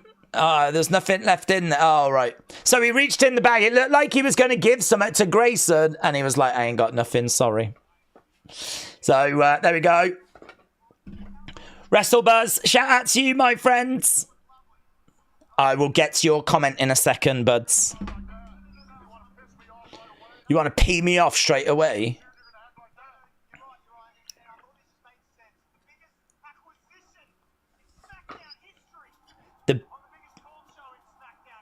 The biggest... It doesn't get any bigger than this, says Braun.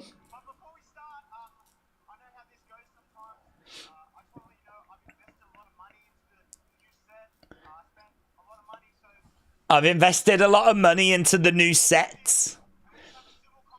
The set looks good, doesn't it?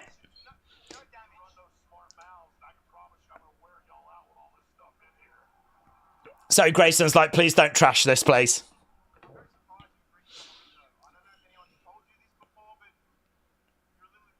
You're a bit intimidating.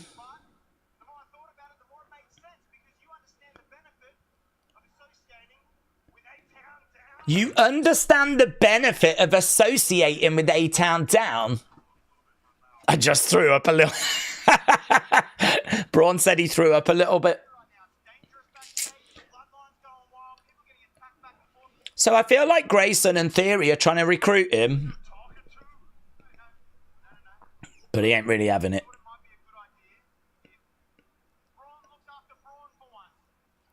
I really like having a talk show segment. We don't get too many of these, but I think there is a real place for them. Picture it, Braun. Picture it. Our cunning, our intelligence, your strength. The brains and the brawn.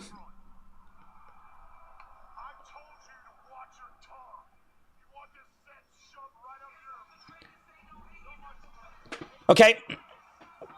Well, Braun was getting a little bit frustrated. Here is Carmelo. Carmelo joining up with A-Town Down Under wouldn't be the worst idea. I could see that. Theory, Grayson and Carmelo causing trouble as a faction.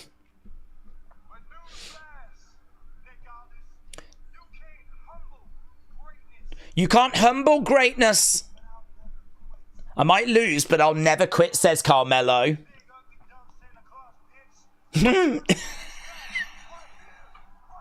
You big, ugly, dumb Santa Claus.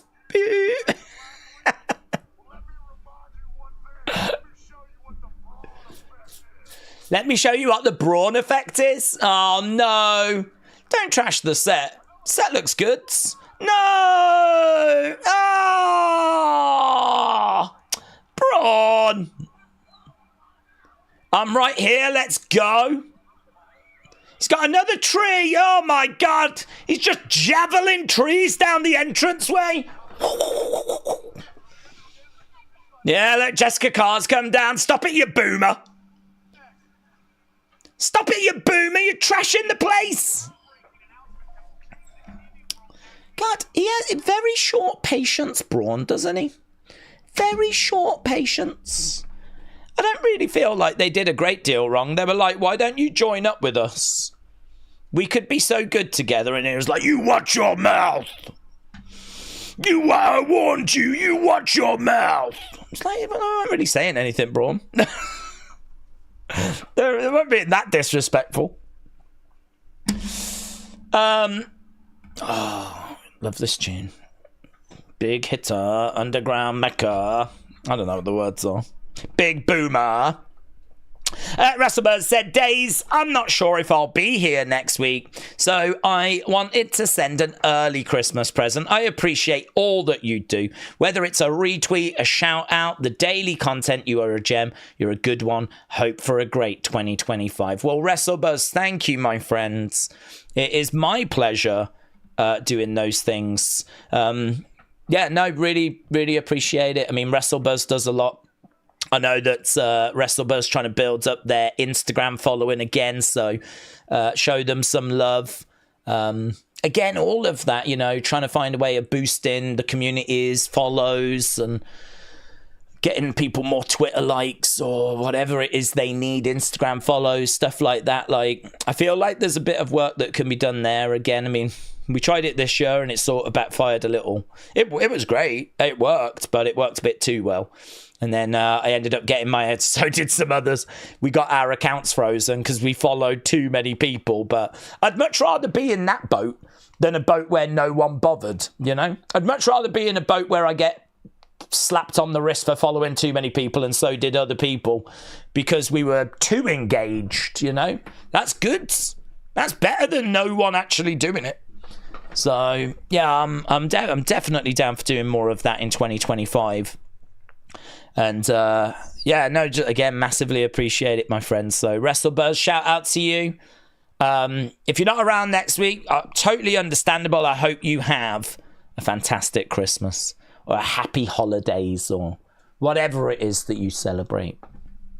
I would imagine it be Christmas, but yeah, shout out to you, dude. Thank you for the kind words. Really appreciate it.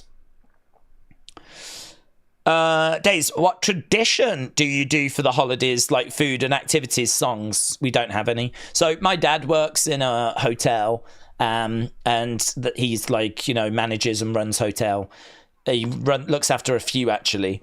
And so you can imagine what Christmas is like. I mean, that is their busy time. So traditionally, really since I was a kid, my dad might come back super late on Christmas Day. So for the longest time, I mean, when we were kids, it was different. But, you know, as you get older and, you know, Santa doesn't visit as much because he's more for kids, of course.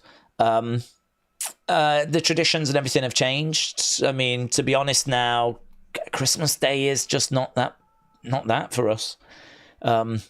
It's a day where you say Merry Christmas and whatever, but I really think Christmas is for families, yeah? It feels to me like Christmas is about family. So if your family is not really there because they're at work, does it feel like Christmas? Is it really Christmas? So traditionally for me, like, Christmas would not really be a thing until my brother and my dad came round. And then yeah, we were all sitting together, eating together, laughing, having a great time. But really, the daytime is just waiting for them, really. The daytime is just nothing. When I was a kid, it was amazing. Wake up, Santa would have been. Both my parents would be there. And then about lunchtime, we would go round my nan and granddad's, and all my cousins would be there, and my auntie, my uncle, and we'd end up staying the night at my nan and granddad's. So when you're a kid, that's the most exciting thing in the world, to be staying round your nan and granddad's house. So yeah, you just loved it. It was just, I wouldn't have changed that for anything. But now I'm older, my nan and granddad are no longer with us, and yeah, Christmas Day will be quite quiet, I think. Though this year, a little different, because I think my dad will be here, and so will my brother, from like lunchtime. So it'll be a little bit more active than it usually is. So, but yeah, honestly, not crazy Christmas Day. A lot of my family come round on the 28th. That's a bigger day for us. That's when all our family come round. It has been boring in WWE for a while. Do you agree? After the Bloodline story, said Abdul Hamid. Abdul, shout out to you, buds. Do I think it's been boring? I don't know. I was excited for Saturday night's main event, and I like the nostalgia of that. I like the old school feel. I enjoyed that. That was only on Saturday. So, I don't know. I mean, I definitely think the road to WrestleMania every year is the biggest thing, and anything after that will be a step down. So if you're looking back at Cody and The Rock and the build towards WrestleMania 40, nothing was ever going to match that. We were never going to be able to like maintain that, you know? And I think the same will be pretty much true in 2025. I think going to Netflix and building towards, I don't know, going to Netflix, building towards WrestleMania 41. I don't think anything that follows is going to be able to quite match that. The only difference is we do have John Cena's farewell, so it does mean that things are going to feel, you know, pretty special throughout 2025. Maybe a little bit more so than 2024, but I suppose 2024 we had Roman lose the title. So that was pretty special. Roman no longer champion. So it was pretty special seeing a new champion, a new face at the top of the tree. So 2025, I don't know that Cody loses the title. He may do, but we will have John Cena's retirement tour. But I think it'll largely be the same. It's the same pretty much every year. Big start of the year on the road to WrestleMania, and then things definitely settle down. Whoa, Carmelo getting Braun down.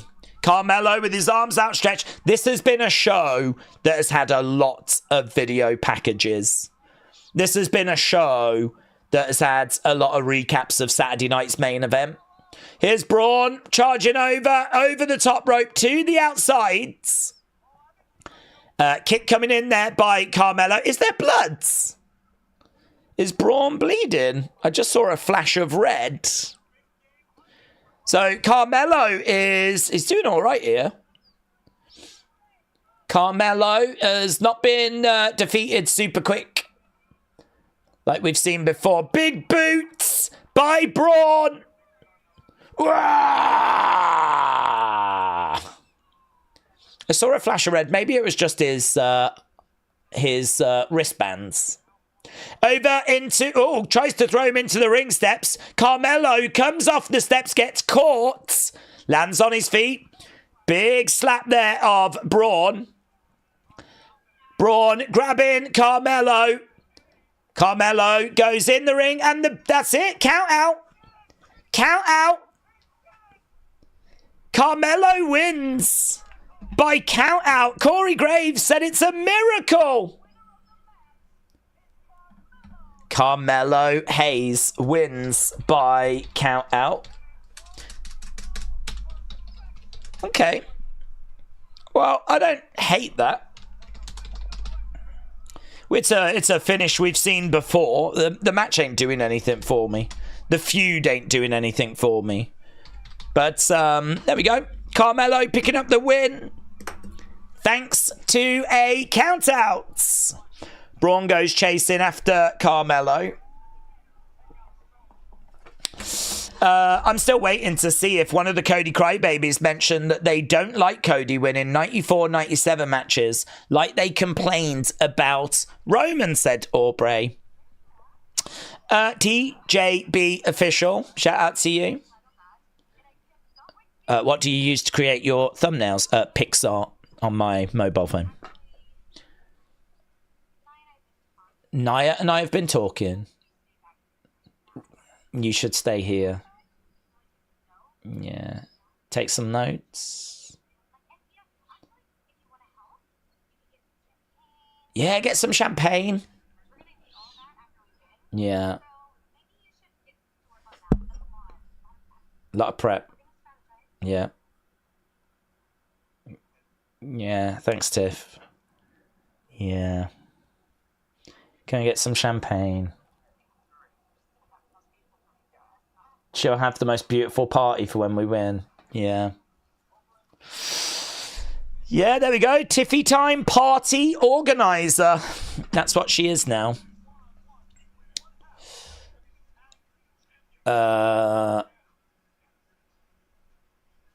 Right.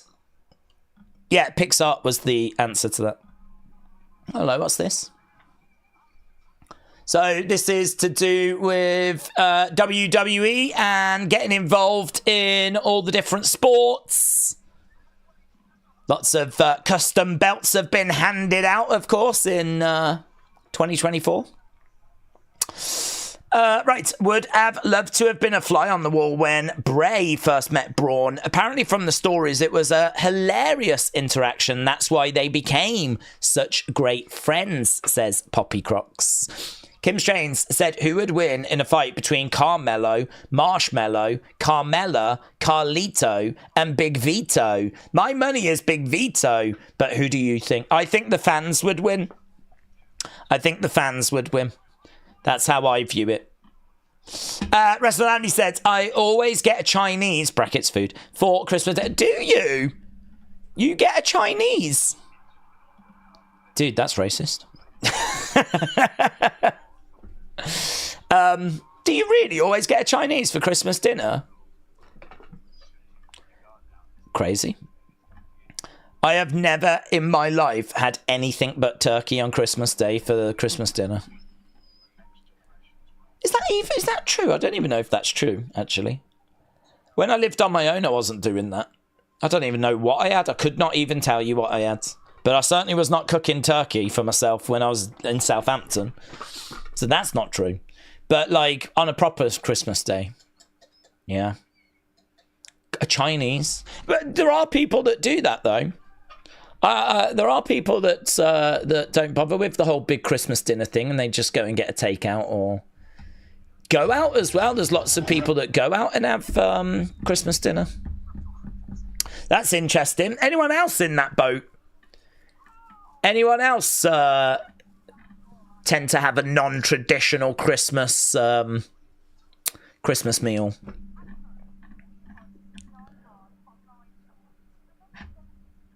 Daze, I've never had a Chinese food, not once. I just don't know why I haven't. Oh, you should try it. Why not try it? It's good. Lovely. Nice. People love it. Yeah, I don't know why you would never give it a go.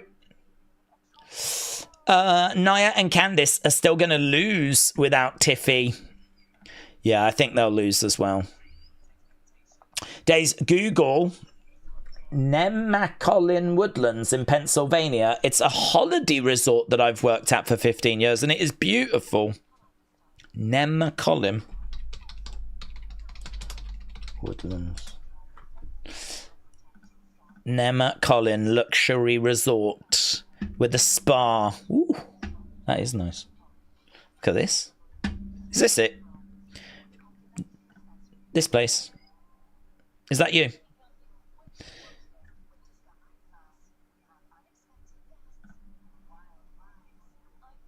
Very nice. You've worked there for 15 years, have you? Is that you? There we go. Look at this. Spotted. Spotted. There's Christopher with his scarf. Confirmed. Yeah, lovely. Very nice. The place I work doesn't look as nice as that. It's a desk right here. What's this? We've got Fatal Influence. See no evil, hear no evil, speak no evil. Yeah, right. Oh, is this an advert for New Year's Evil? January 7th.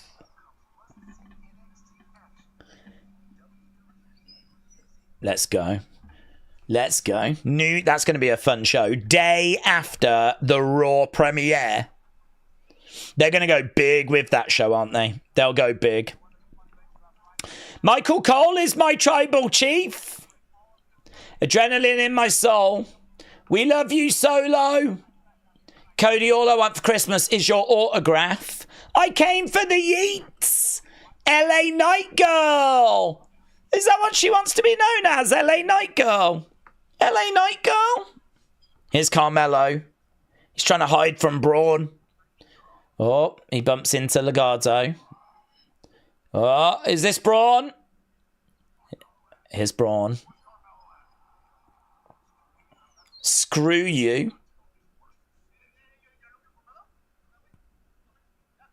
Ah, are they pointing him in the wrong way?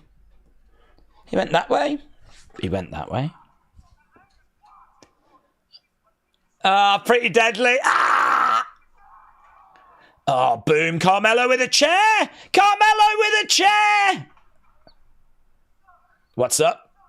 What's up now? Oh, okay. So this is going to be like a long-running feud. Braun is... I don't really get this feud, to be honest. I don't really get it. Because, like, when he was going up against Big Bronson Reed, like, they could do some big spots. But with Carmelo, he's just going to try and be annoying and try and stay out the way. And he's going to keep running and... I don't know. I don't know how I feel about that feuds. Okay, Matt Carney said, providing surprise. Daze, what's the difference between a twist in a storyline and something that feels as though it just comes out of nowhere? Well, I think, they can be the same thing, but I think one of them can be, we talk a lot about where things are going, where things are heading. So one of them can feel like logical and it fits the story and it's something we've discussed. So... And the other one, like a shock, can just be like going down roads you don't even expect. I mean, most things we consider all the different outcomes where it's going to go. So, you know, you might have a story and we might go, okay, it could be A, B, or C. And so if you get a twist in a story, then, you know, maybe it goes down one of those which was the least likely, but it still fits the story. Something that's a big shock. That would imply to me you've not considered it. That would imply to me that there's actually a D, an E, an F, a G, and it's actually took one of those paths and it's something that we haven't even considered or spoke about. And maybe there's good reason for it. Perhaps it just is a bit, well, that doesn't really make much sense because he said the other week such and such, you know? It was only last week he said he wasn't going to do that. Now here he is doing it. So that's why we didn't talk about G, F, whatever, right? Those paths. So for me, I think that would be the difference between, you know, like a little twist in a story or something that feels like it comes out of nowhere. Probably would be like the things we've discussed. And maybe things that we've mentally eliminated because they are, you know, either don't make sense or we just didn't think it was going to go that way. Maybe rumours of reports have said, no, it's definitely not going to be that. So you talk about all these other things and then boom, it is that. And like, whoa, didn't see that coming. Or I didn't think they were going to do that. Wow. So for me, I think those would be the differences, Matt. Shots coming into the corner. William said, Daze, this Christmas Eve, I'm planning on going to the North Pole and keep Miss Claus company whilst her husband is at work. That is such a you move. Love that for you, William. I love that for you. Right, let's get the match scores out because people might get confused here between this match and the other match. So, Braun Carmelo scored 68% goods, 12% bads, 10% all-time, 8% great, good 88. So, now this is Shelley against Johnny.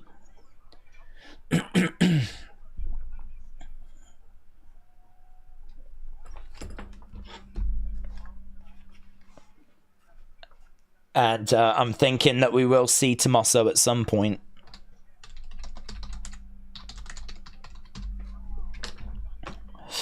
Okay, match. This is only our third match. We've got 34 minutes left to go. It has been not a great show this week. I'm not going to lie.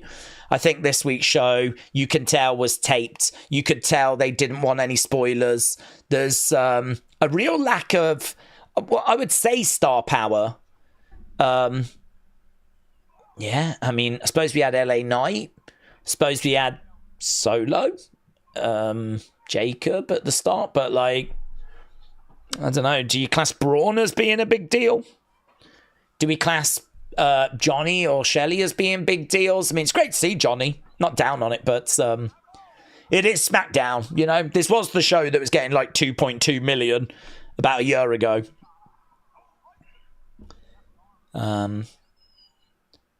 So Johnny on the outside, kick coming in. Proctor Dill, hello. Hope you're well, buds. Merry Christmas. Happy holidays. Right, commercial break, I think. Yeah.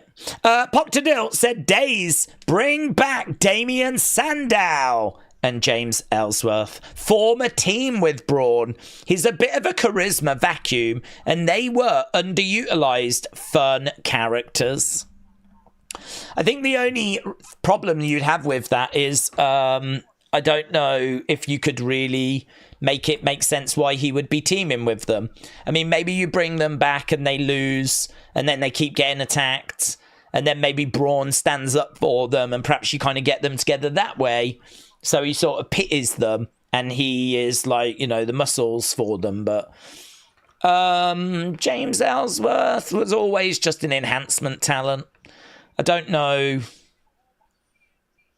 He was always willing to put himself in like really cringy situations. So I suppose you could get some fun out of that, you know. Sandow, I think, was actually funny. I think he was a really funny person. Whether like you need to bring them back, like I'm sure you could find some alternatives on the main roster. I'm sure you could find some people that you could put with Braun that could provide personality and charisma. I suppose it just depends what story you want to tell. If you want Braun to stand up for the nerds, stand up for the dweebs, stand up for those that are just being jobbed out, then you could go that way. But, I mean, honestly, you could put him with R-Truth. Maybe you could get some fun out of that. Maybe R-Truth and Braun could do something together. R-Truth's just faffing around with Pete Dunne at the moment with the whole Butch thing, and it's all right. It's all right. It's got some moments, but I don't think it's as good as when he thought he was in the Judgment Day. I thought that was really good. Or like when he was tag champ with The Miz, and kept like getting them title matches, putting them in title matches, and The Miz didn't want that. Like, that was pretty good as well. So definitely been some good ways of using R-Truth. I don't feel like the stuff with Pete Dunne right now is one of them, to be honest. So I don't know, maybe you could go that way. Just depends what you want to do with him, really. King Yeti gifting 20 memberships. King Yeti, dudes, what's that? 80 new memberships gifted on this. Blooming hell, mate. Between Dormouse and King Yeti, they are really. And do you know what? Next week is the week that we vote for we're going to put 2 people in the Hall of Fame. And actually, I said on the member stream yesterday, next week is when we will vote. So all these 80 more people are going to have their voice heard with that process of voting for who's going to go in the Hall of Fame. And I'm putting 2 in. There will be 4 names in the poll, and the top 2 will go in. So I'll put that up next week for the members to post, for the members to provide the name of the person they want to nominate. And then the 4 with the most votes will go into a poll that will go out to everybody on the channel. All of you will get an opportunity to vote, whether you're a member or not. You can vote on who you want to go in, and the top 2 will go in. The top 2 will go in. So, yeah, I mean, timing-wise, wow. Very, very kind. So, massively appreciated, my friends. King Yeti. JB with 5 membership. Yes, JB. Coming in. Like an OG. Like the OG that he is. Firing in 5 member up to 85. 85 gifted memberships. The pressure on me to do stuff on that member side is very real. It's very real. Right now, Johnny has got, boom, big shot there.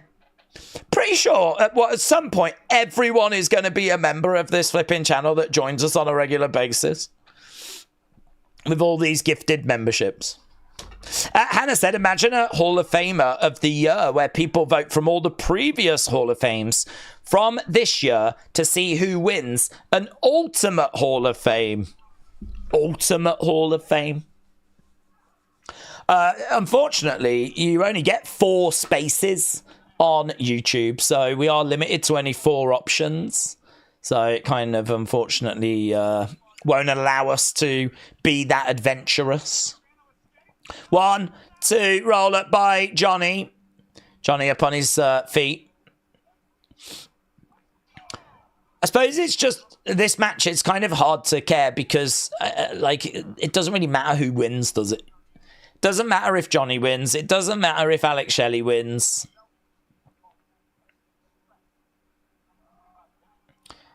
Alex Shelley is screaming out to the fans.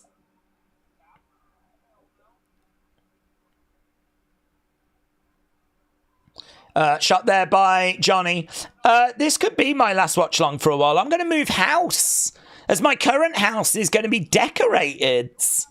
As the ceiling in the kitchen collapsed. My God, I'm sorry to hear that, Kim's Chains, Nick Butcher.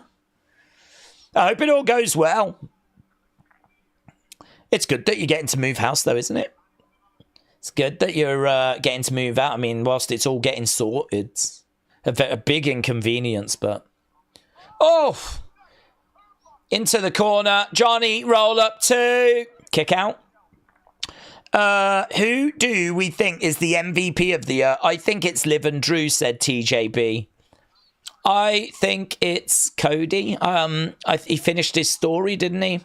And he carried the weight of the build of WrestleMania, along with The Rock and Roman. But he really had to carry a lot of that. There was the whole We Want Cody movement, which was a big movement. I think that Liv has had a great year, but I think it's very difficult to give this year to anyone other than Cody, for me personally. I know a lot of people will say, but his run after WrestleMania was not that great, but I would say he had some really great matches. I mean, it was after WrestleMania, he had that match with AJ Styles, which I think Meltzer said was a 5-star match. Do you know how rare it is for Meltzer to give a 5-star match, like 5-star rating to a match on the WWE main roster. So Cody managed to follow up WrestleMania with like a legit match of the year against AJ Styles. There's Tommaso. Tommaso did come out. And his matches with Kevin have been very good. Johnny goes down. So Tommaso came out. Crossbody, rolled through. 1, 2, 3. Johnny grabbed the tights. Got the win. Let's get the poll.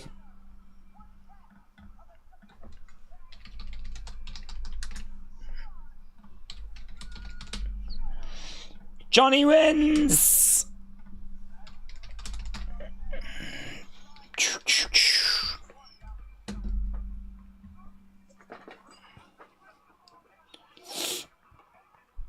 Okay, so it's a win for those guys. Obviously, our main event tonight is going to be for the Women's Tag Team Championships.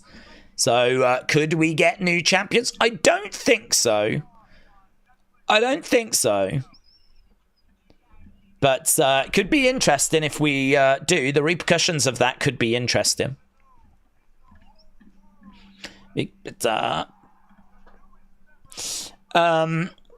I still can't claim a membership. I'm depressed, said Wrestle Night. Have you got your thing turned on? I don't know where you go for it. I'm still none the wiser. But you have to have it turned on, the gifted membership thing. But Lee Moriarty is literally doing the move that Gargano just tried to do, said A. Jobson. Days on tomorrow's evening, heavyweight undisputed title clash, Gypsy King, Tyson Fury, Usyk. Who you got? I'm leaning Usyk. It's hard to not lean Usyk. I'm thinking Usyk gets the dub because Usyk won last time. It was very close, but Tyson Fury hits Usyk 70-something times with power shots. The idea that Fury never hit like Usyk, the idea that like Fury never quite got that big shot off, it's not true. He did. He landed some lovely uppercuts and some big shots. And do you know what Usyk did? He took them. So I don't quite know what Fury can do. I mean, he can be a bit more on the front foot, but by doing that, he's going to open himself up a little bit more. Rather than being defensive and trying to, like, stay out the way and backing up and, you know, sort of trying to throw the counters in. If he's going to be on the front foot a little bit more, he is going to be walking into trouble. And I'm not convinced that change in strategy is going to result in a Fury win. So I'm just struggling to see what Fury can do that's going to give him the win. Usyk's going to win rounds. He out-volumes Fury. He lands more than Fury. He slips and he gets his shots off. He's very evasive. Like, Fury's going to hit him, but Fury hit him last time and he still lost. And we all saw that round 9 where Fury, you know, got saved by the bell. I mean, there was a count, and as soon as Fury answered that count, the round was over. If that round had continued, I don't know how that round would have finished. So, yeah, I can't. I like a more focused Fury, and I like the whole conversation around, yeah, but he had a cut, he couldn't really train. Maybe it goes his way this time, but I can't tangibly put my finger on saying, yeah, it definitely will. So, yeah, I think that, I think it'll be Usyk. I think the odds are about right. They've got Usyk as favourite. Okay, we got Bianca, we got Naomi. Yeah, if you was looking for, like, a really good show to get your teeth into, something to really, like, yeah, WWE, love it, 2024, this ain't it.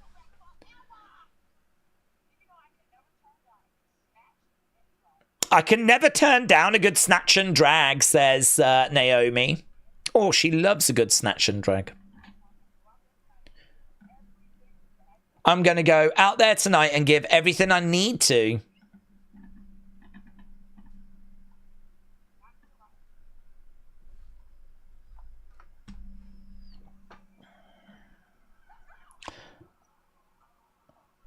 Okay, so Naomi goes racing out.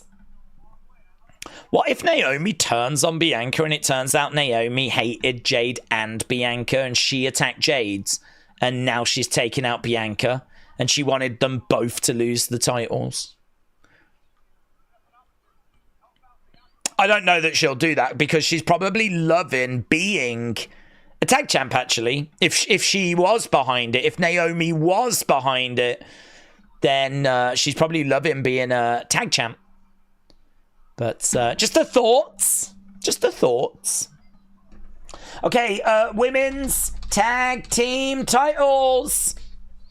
We're going to, we've got 20 minutes to go, and hopefully we have something. Do you know what I would love? I would love if this show ends with something big at the end from, like, you know, a little video package. We've seen that before with tape shows. Like, you know, the match ends and then we go backstage to Solo.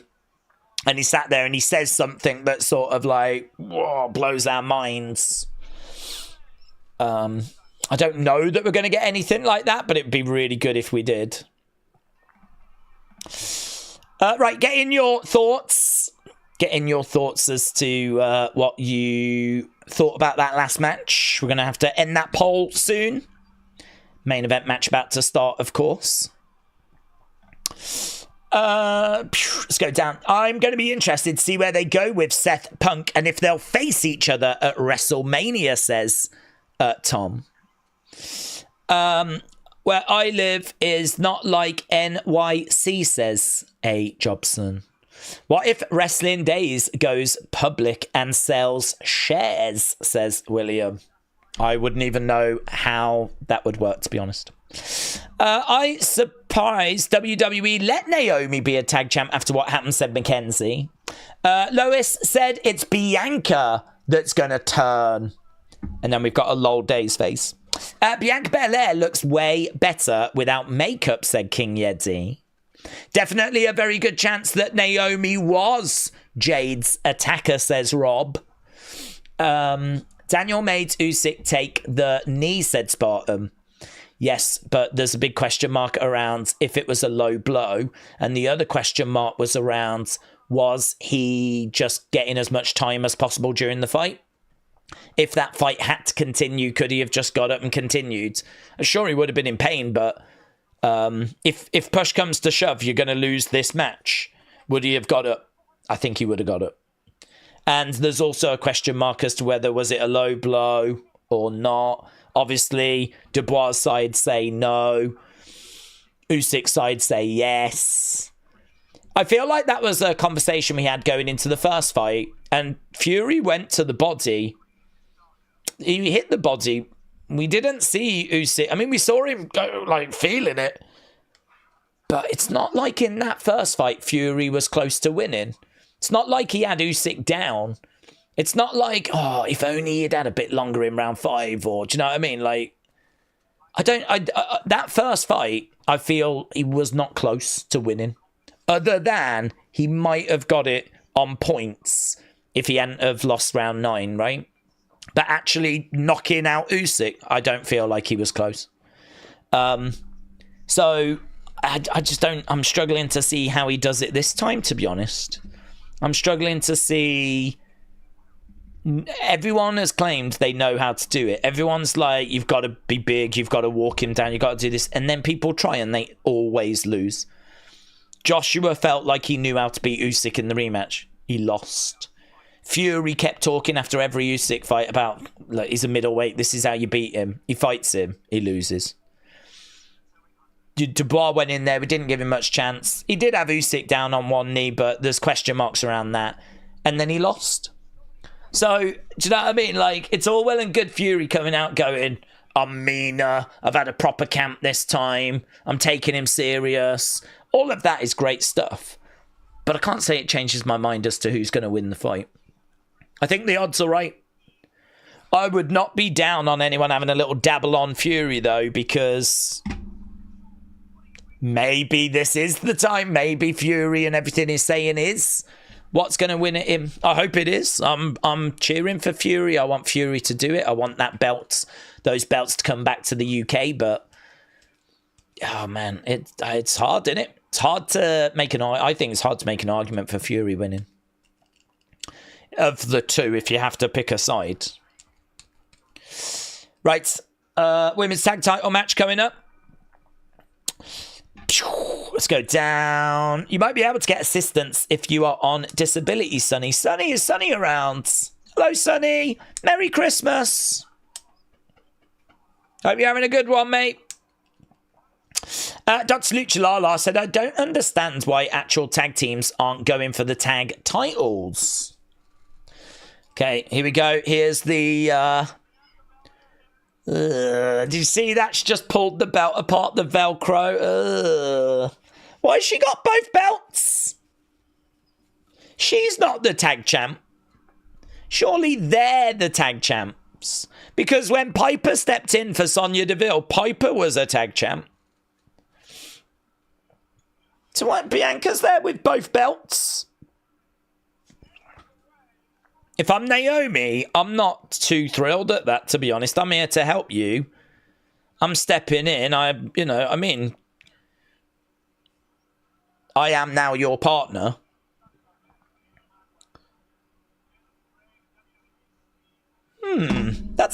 I think that's interesting. I think that's interesting. Okay, so Candice.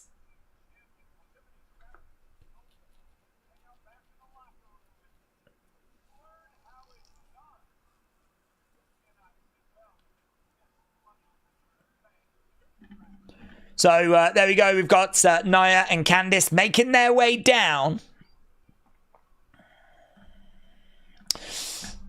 I also needed a coffee this morning, walking out because the line was huge of us truckers. We get free coffee, do you? I do not begrudge you that. Via fueling perk, but technically I shoplifted. So you took a coffee and was like, I'm not waiting, and you just left. But it was free anyway. Okay, so they're doing like all the proper champion challengers malarkey. So Nia and Candice getting their intro. We've only got, what, 14 minutes, and we're going to have commercial breaks with that as well.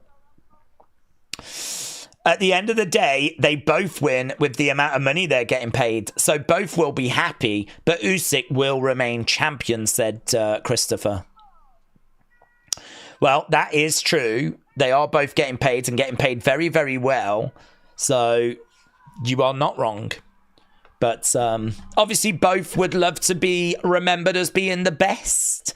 And I think if Usyk wins tomorrow, it is undeniable that he was the best heavyweight and maybe even boxer of this era.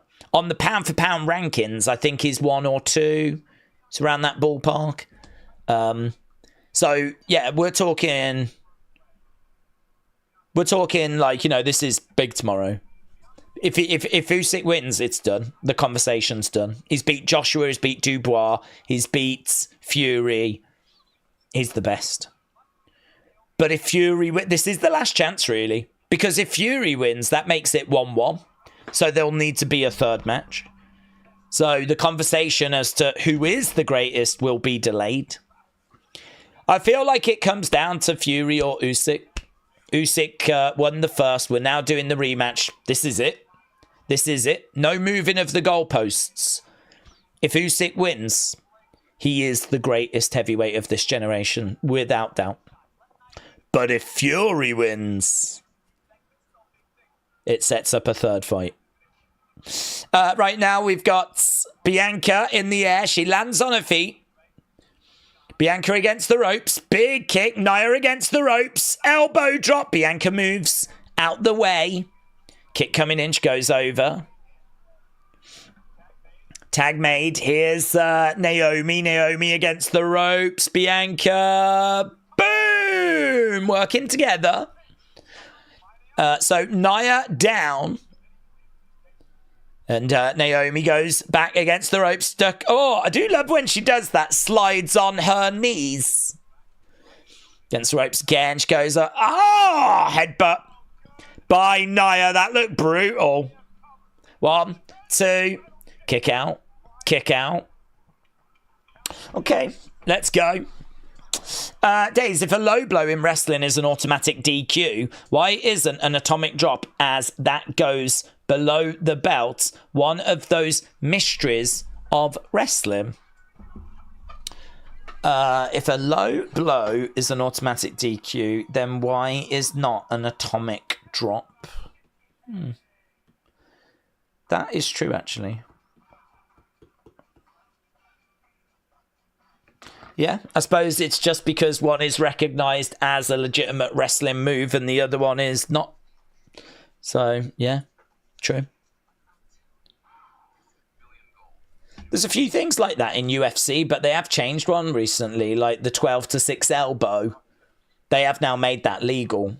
But for the longest time, there was a lot of strikes in UFC that were just as brutal. So a lot of people are like, why can't you do the 12-6? When you can do so many other things, but they have now changed that. So yeah, it is one of those quirky things.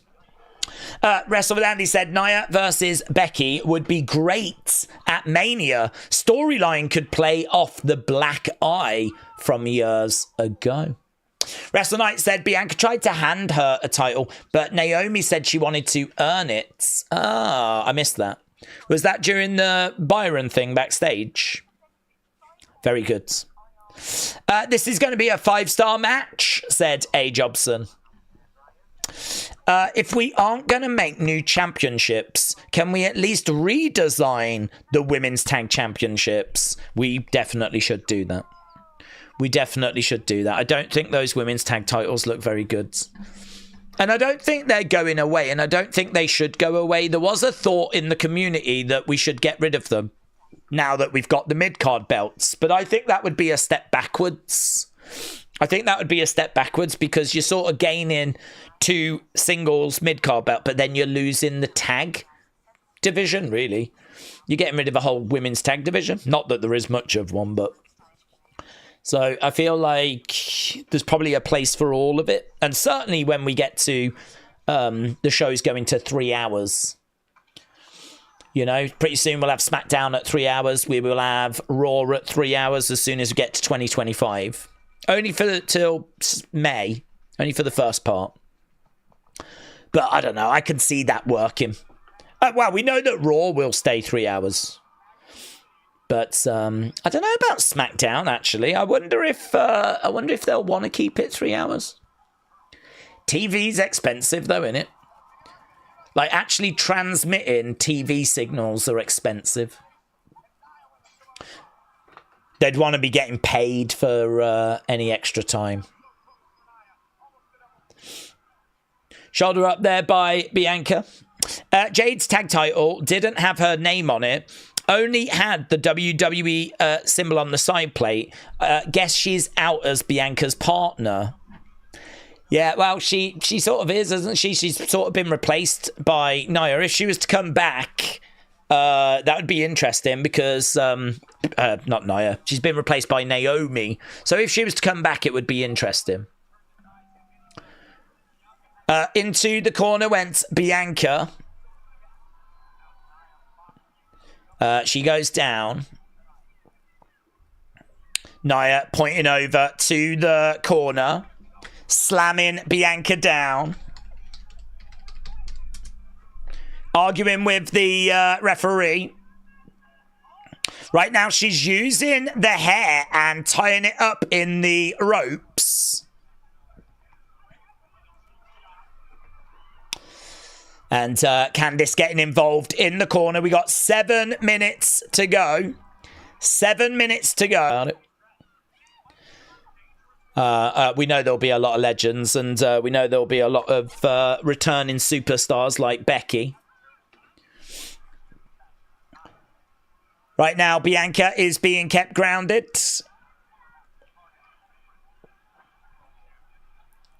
Sami Zayn said, I don't know how it will change the game. But you have to think that it will change the game. 30 years of Raw, and now it's not going to be on TV. It's on Netflix. It's just the way of the world. People have moved further away from cable, and they've gone to streaming services. I think it's going to open new eyes and reopen a lot of eyes. So, Sammy talking about the move to Netflix. Nia planting Bianca. Candice charging over. Oof! Sent on by Candice. 1, 2. Kick out. Kick out. So, Candice frustrated. But very much the heels are in control. We've got EST chants. EST. EST. Again, another shot coming in. Tag. In comes Nia. Bianca trying to crawl over. But Naomi isn't over there. Round the back. Bianca. It's a little sloppy, this, to be honest. It's a little bit sloppy. Tag being made. In comes Naomi. Boom. Collides into Nia. Going up. Kick. Naomi fired up here. So Naomi's feeling it. She's feeling the glow. She's feeling the glow. In the corner. Big boot. Big boot. Oof. Planted. 1, 2. Shoulder up. Shoulder up there by Nia. So how long we got? 4 minutes. Is this still... Which match is this? Oh, this is still the Johnny Alex Shelley one, isn't it? She almost had it, said A. Jobson. All of Naomi's matches are sloppy. This one has just felt a little sloppy in places. Right now, she's going over to the corner. So, Johnny against Alex Shelley, good 90%. That puts it just ahead of Braun Carmelo. So far, our first match is the best match of the night. There's blood. Is there blood on Nia's head? I think there is, you know. I think we've got some colour. Oh, Bianca lands. 1, 2, and Candice makes the save. Yeah, look at the blood. EC dub, EC dub, EC dub, EC dub. Yes. Who's coming down? Tiffy time. It's Tiffy time. With a briefcase. She better have got that party sorted. She better not be out here without sorting that party. Stupid boomer. She's come Tiffying her way down to the ring. She's got that briefcase. Cash it in. Cash it in. Cash it in. 1, 2. Kick coming in. Crowd are chanting, cash it into Tiffy time. Now it's got interesting. Tag being made. In comes Naomi. Candice down. Nia's got blood pouring down her face. Tiffy's got the briefcase. Give me the... What are you doing? Why did she give it to Nia? Nia goes down. Oh, so Nia wanted it so she could use it. Man, I can't stop looking at all the blood on Nia's face. Boom! Big knee, Candice is down. Split leg moonsault. Connects. 1, 2, 3. Naomi gets it. Naomi gets it. Naomi gets the dub. She's earned it. She's earned that tag title. Give her that tag title. She slayed. She slayed. Look at this. Thank you. Bianca says thank you. She has one belt. She gets the other belt. She hands one over and Naomi accepts. And they embrace. So beautiful. So beautiful. Look at these scenes. I am training to be able to synthesize meth. Technically, said Dr. Lucha Lala. Cash on the tag titles. The briefcase is worth more than just those silly belts, said Scottish Nightmare.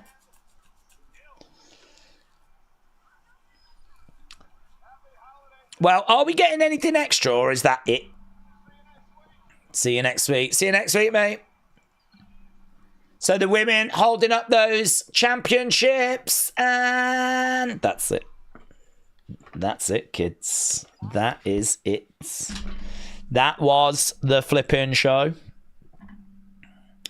So, let's do the poll. See what people thought. Match scores. All time. Great. Good, okay. Bad. Naomi finished her story. Man, the bloods. Fair bit of bloods for Nia. It was like dripping down her face towards the end. Yeah, no, I'm. You know me. I ain't gonna say something if I don't really believe in it, and I don't think this was a very good show at all. But it is Christmas. It is taped. They unfortunately didn't have much they could put in that was a big shock, talking point, surprise kind of a situation, you know. Unfortunately, it just was there. Hopefully Raw on Monday can be better. Hopefully Raw on Monday can give us a little bit more, but I don't know. I don't have much optimism before Christmas, to be honest. I think Monday will be good because we'll definitely have some Christmas decorations. There wasn't any for this, considering this is the last SmackDown before Christmas. They didn't have any trees and stuff like that out there. I think I heard they do for the one on Monday, so we should get some Christmassy vibes. But, yeah, a bit... Wrestling Andy said, I'm going 1. I was disgusted that there was no Miracle on 34th Street fight. We better get one on Monday, otherwise Christmas is cancelled. SmackDown was a 6, said Nathan.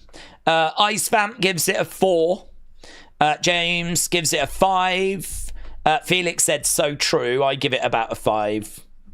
Do you know what? I think I'm about a 5 as well, in the sense of normally if a show is average, I give it like, you know, a 6 or a 6.5. But that first opening match didn't really feel to me like it was very important. I didn't find myself really caring about it. Didn't really do much for me. Braun against Carmelo, it's kind of hard to get excited about. It's not a feud that I'm really engaged with. Shelley against Johnny, I'm just never a fan of singles matches for tag teams. Even they said, why are we doing this? They can't get the belts back if they win. And it's like, well, that is true, isn't it, really? So... yeah. Main event was okay. It had some moments, but it just felt a bit off in places. And Tiffany coming down really woke things up, though. I will give them some props for that. Grayson Waller effect was a bit of a throwaway. Highlight of the show for me is the Kevin Owens promo. That was the highlight of the show. That was my favourite part of the show. But outside of that, a lot of this is forgettable, throwaway. Just... if you missed this week's SmackDown, I honestly would say this is one of the shows that from 2024, if you missed, no problems whatsoever. I don't think we could have said that much this year. I don't think this year of all years we could have said that. I think that a lot of the shows you did need to watch or be aware of. I think with this one, if you missed it, I can't tell you much that you've missed, really. Comes back to talking points, doesn't it? I always like talking points, and I'm struggling to find some here. But there were some, so that stops it for me from being like a 2 or a 3. Like, there was still, you know, moments. But yeah, I would say one of the weaker shows. Definitely one of the weakest SmackDowns of the year.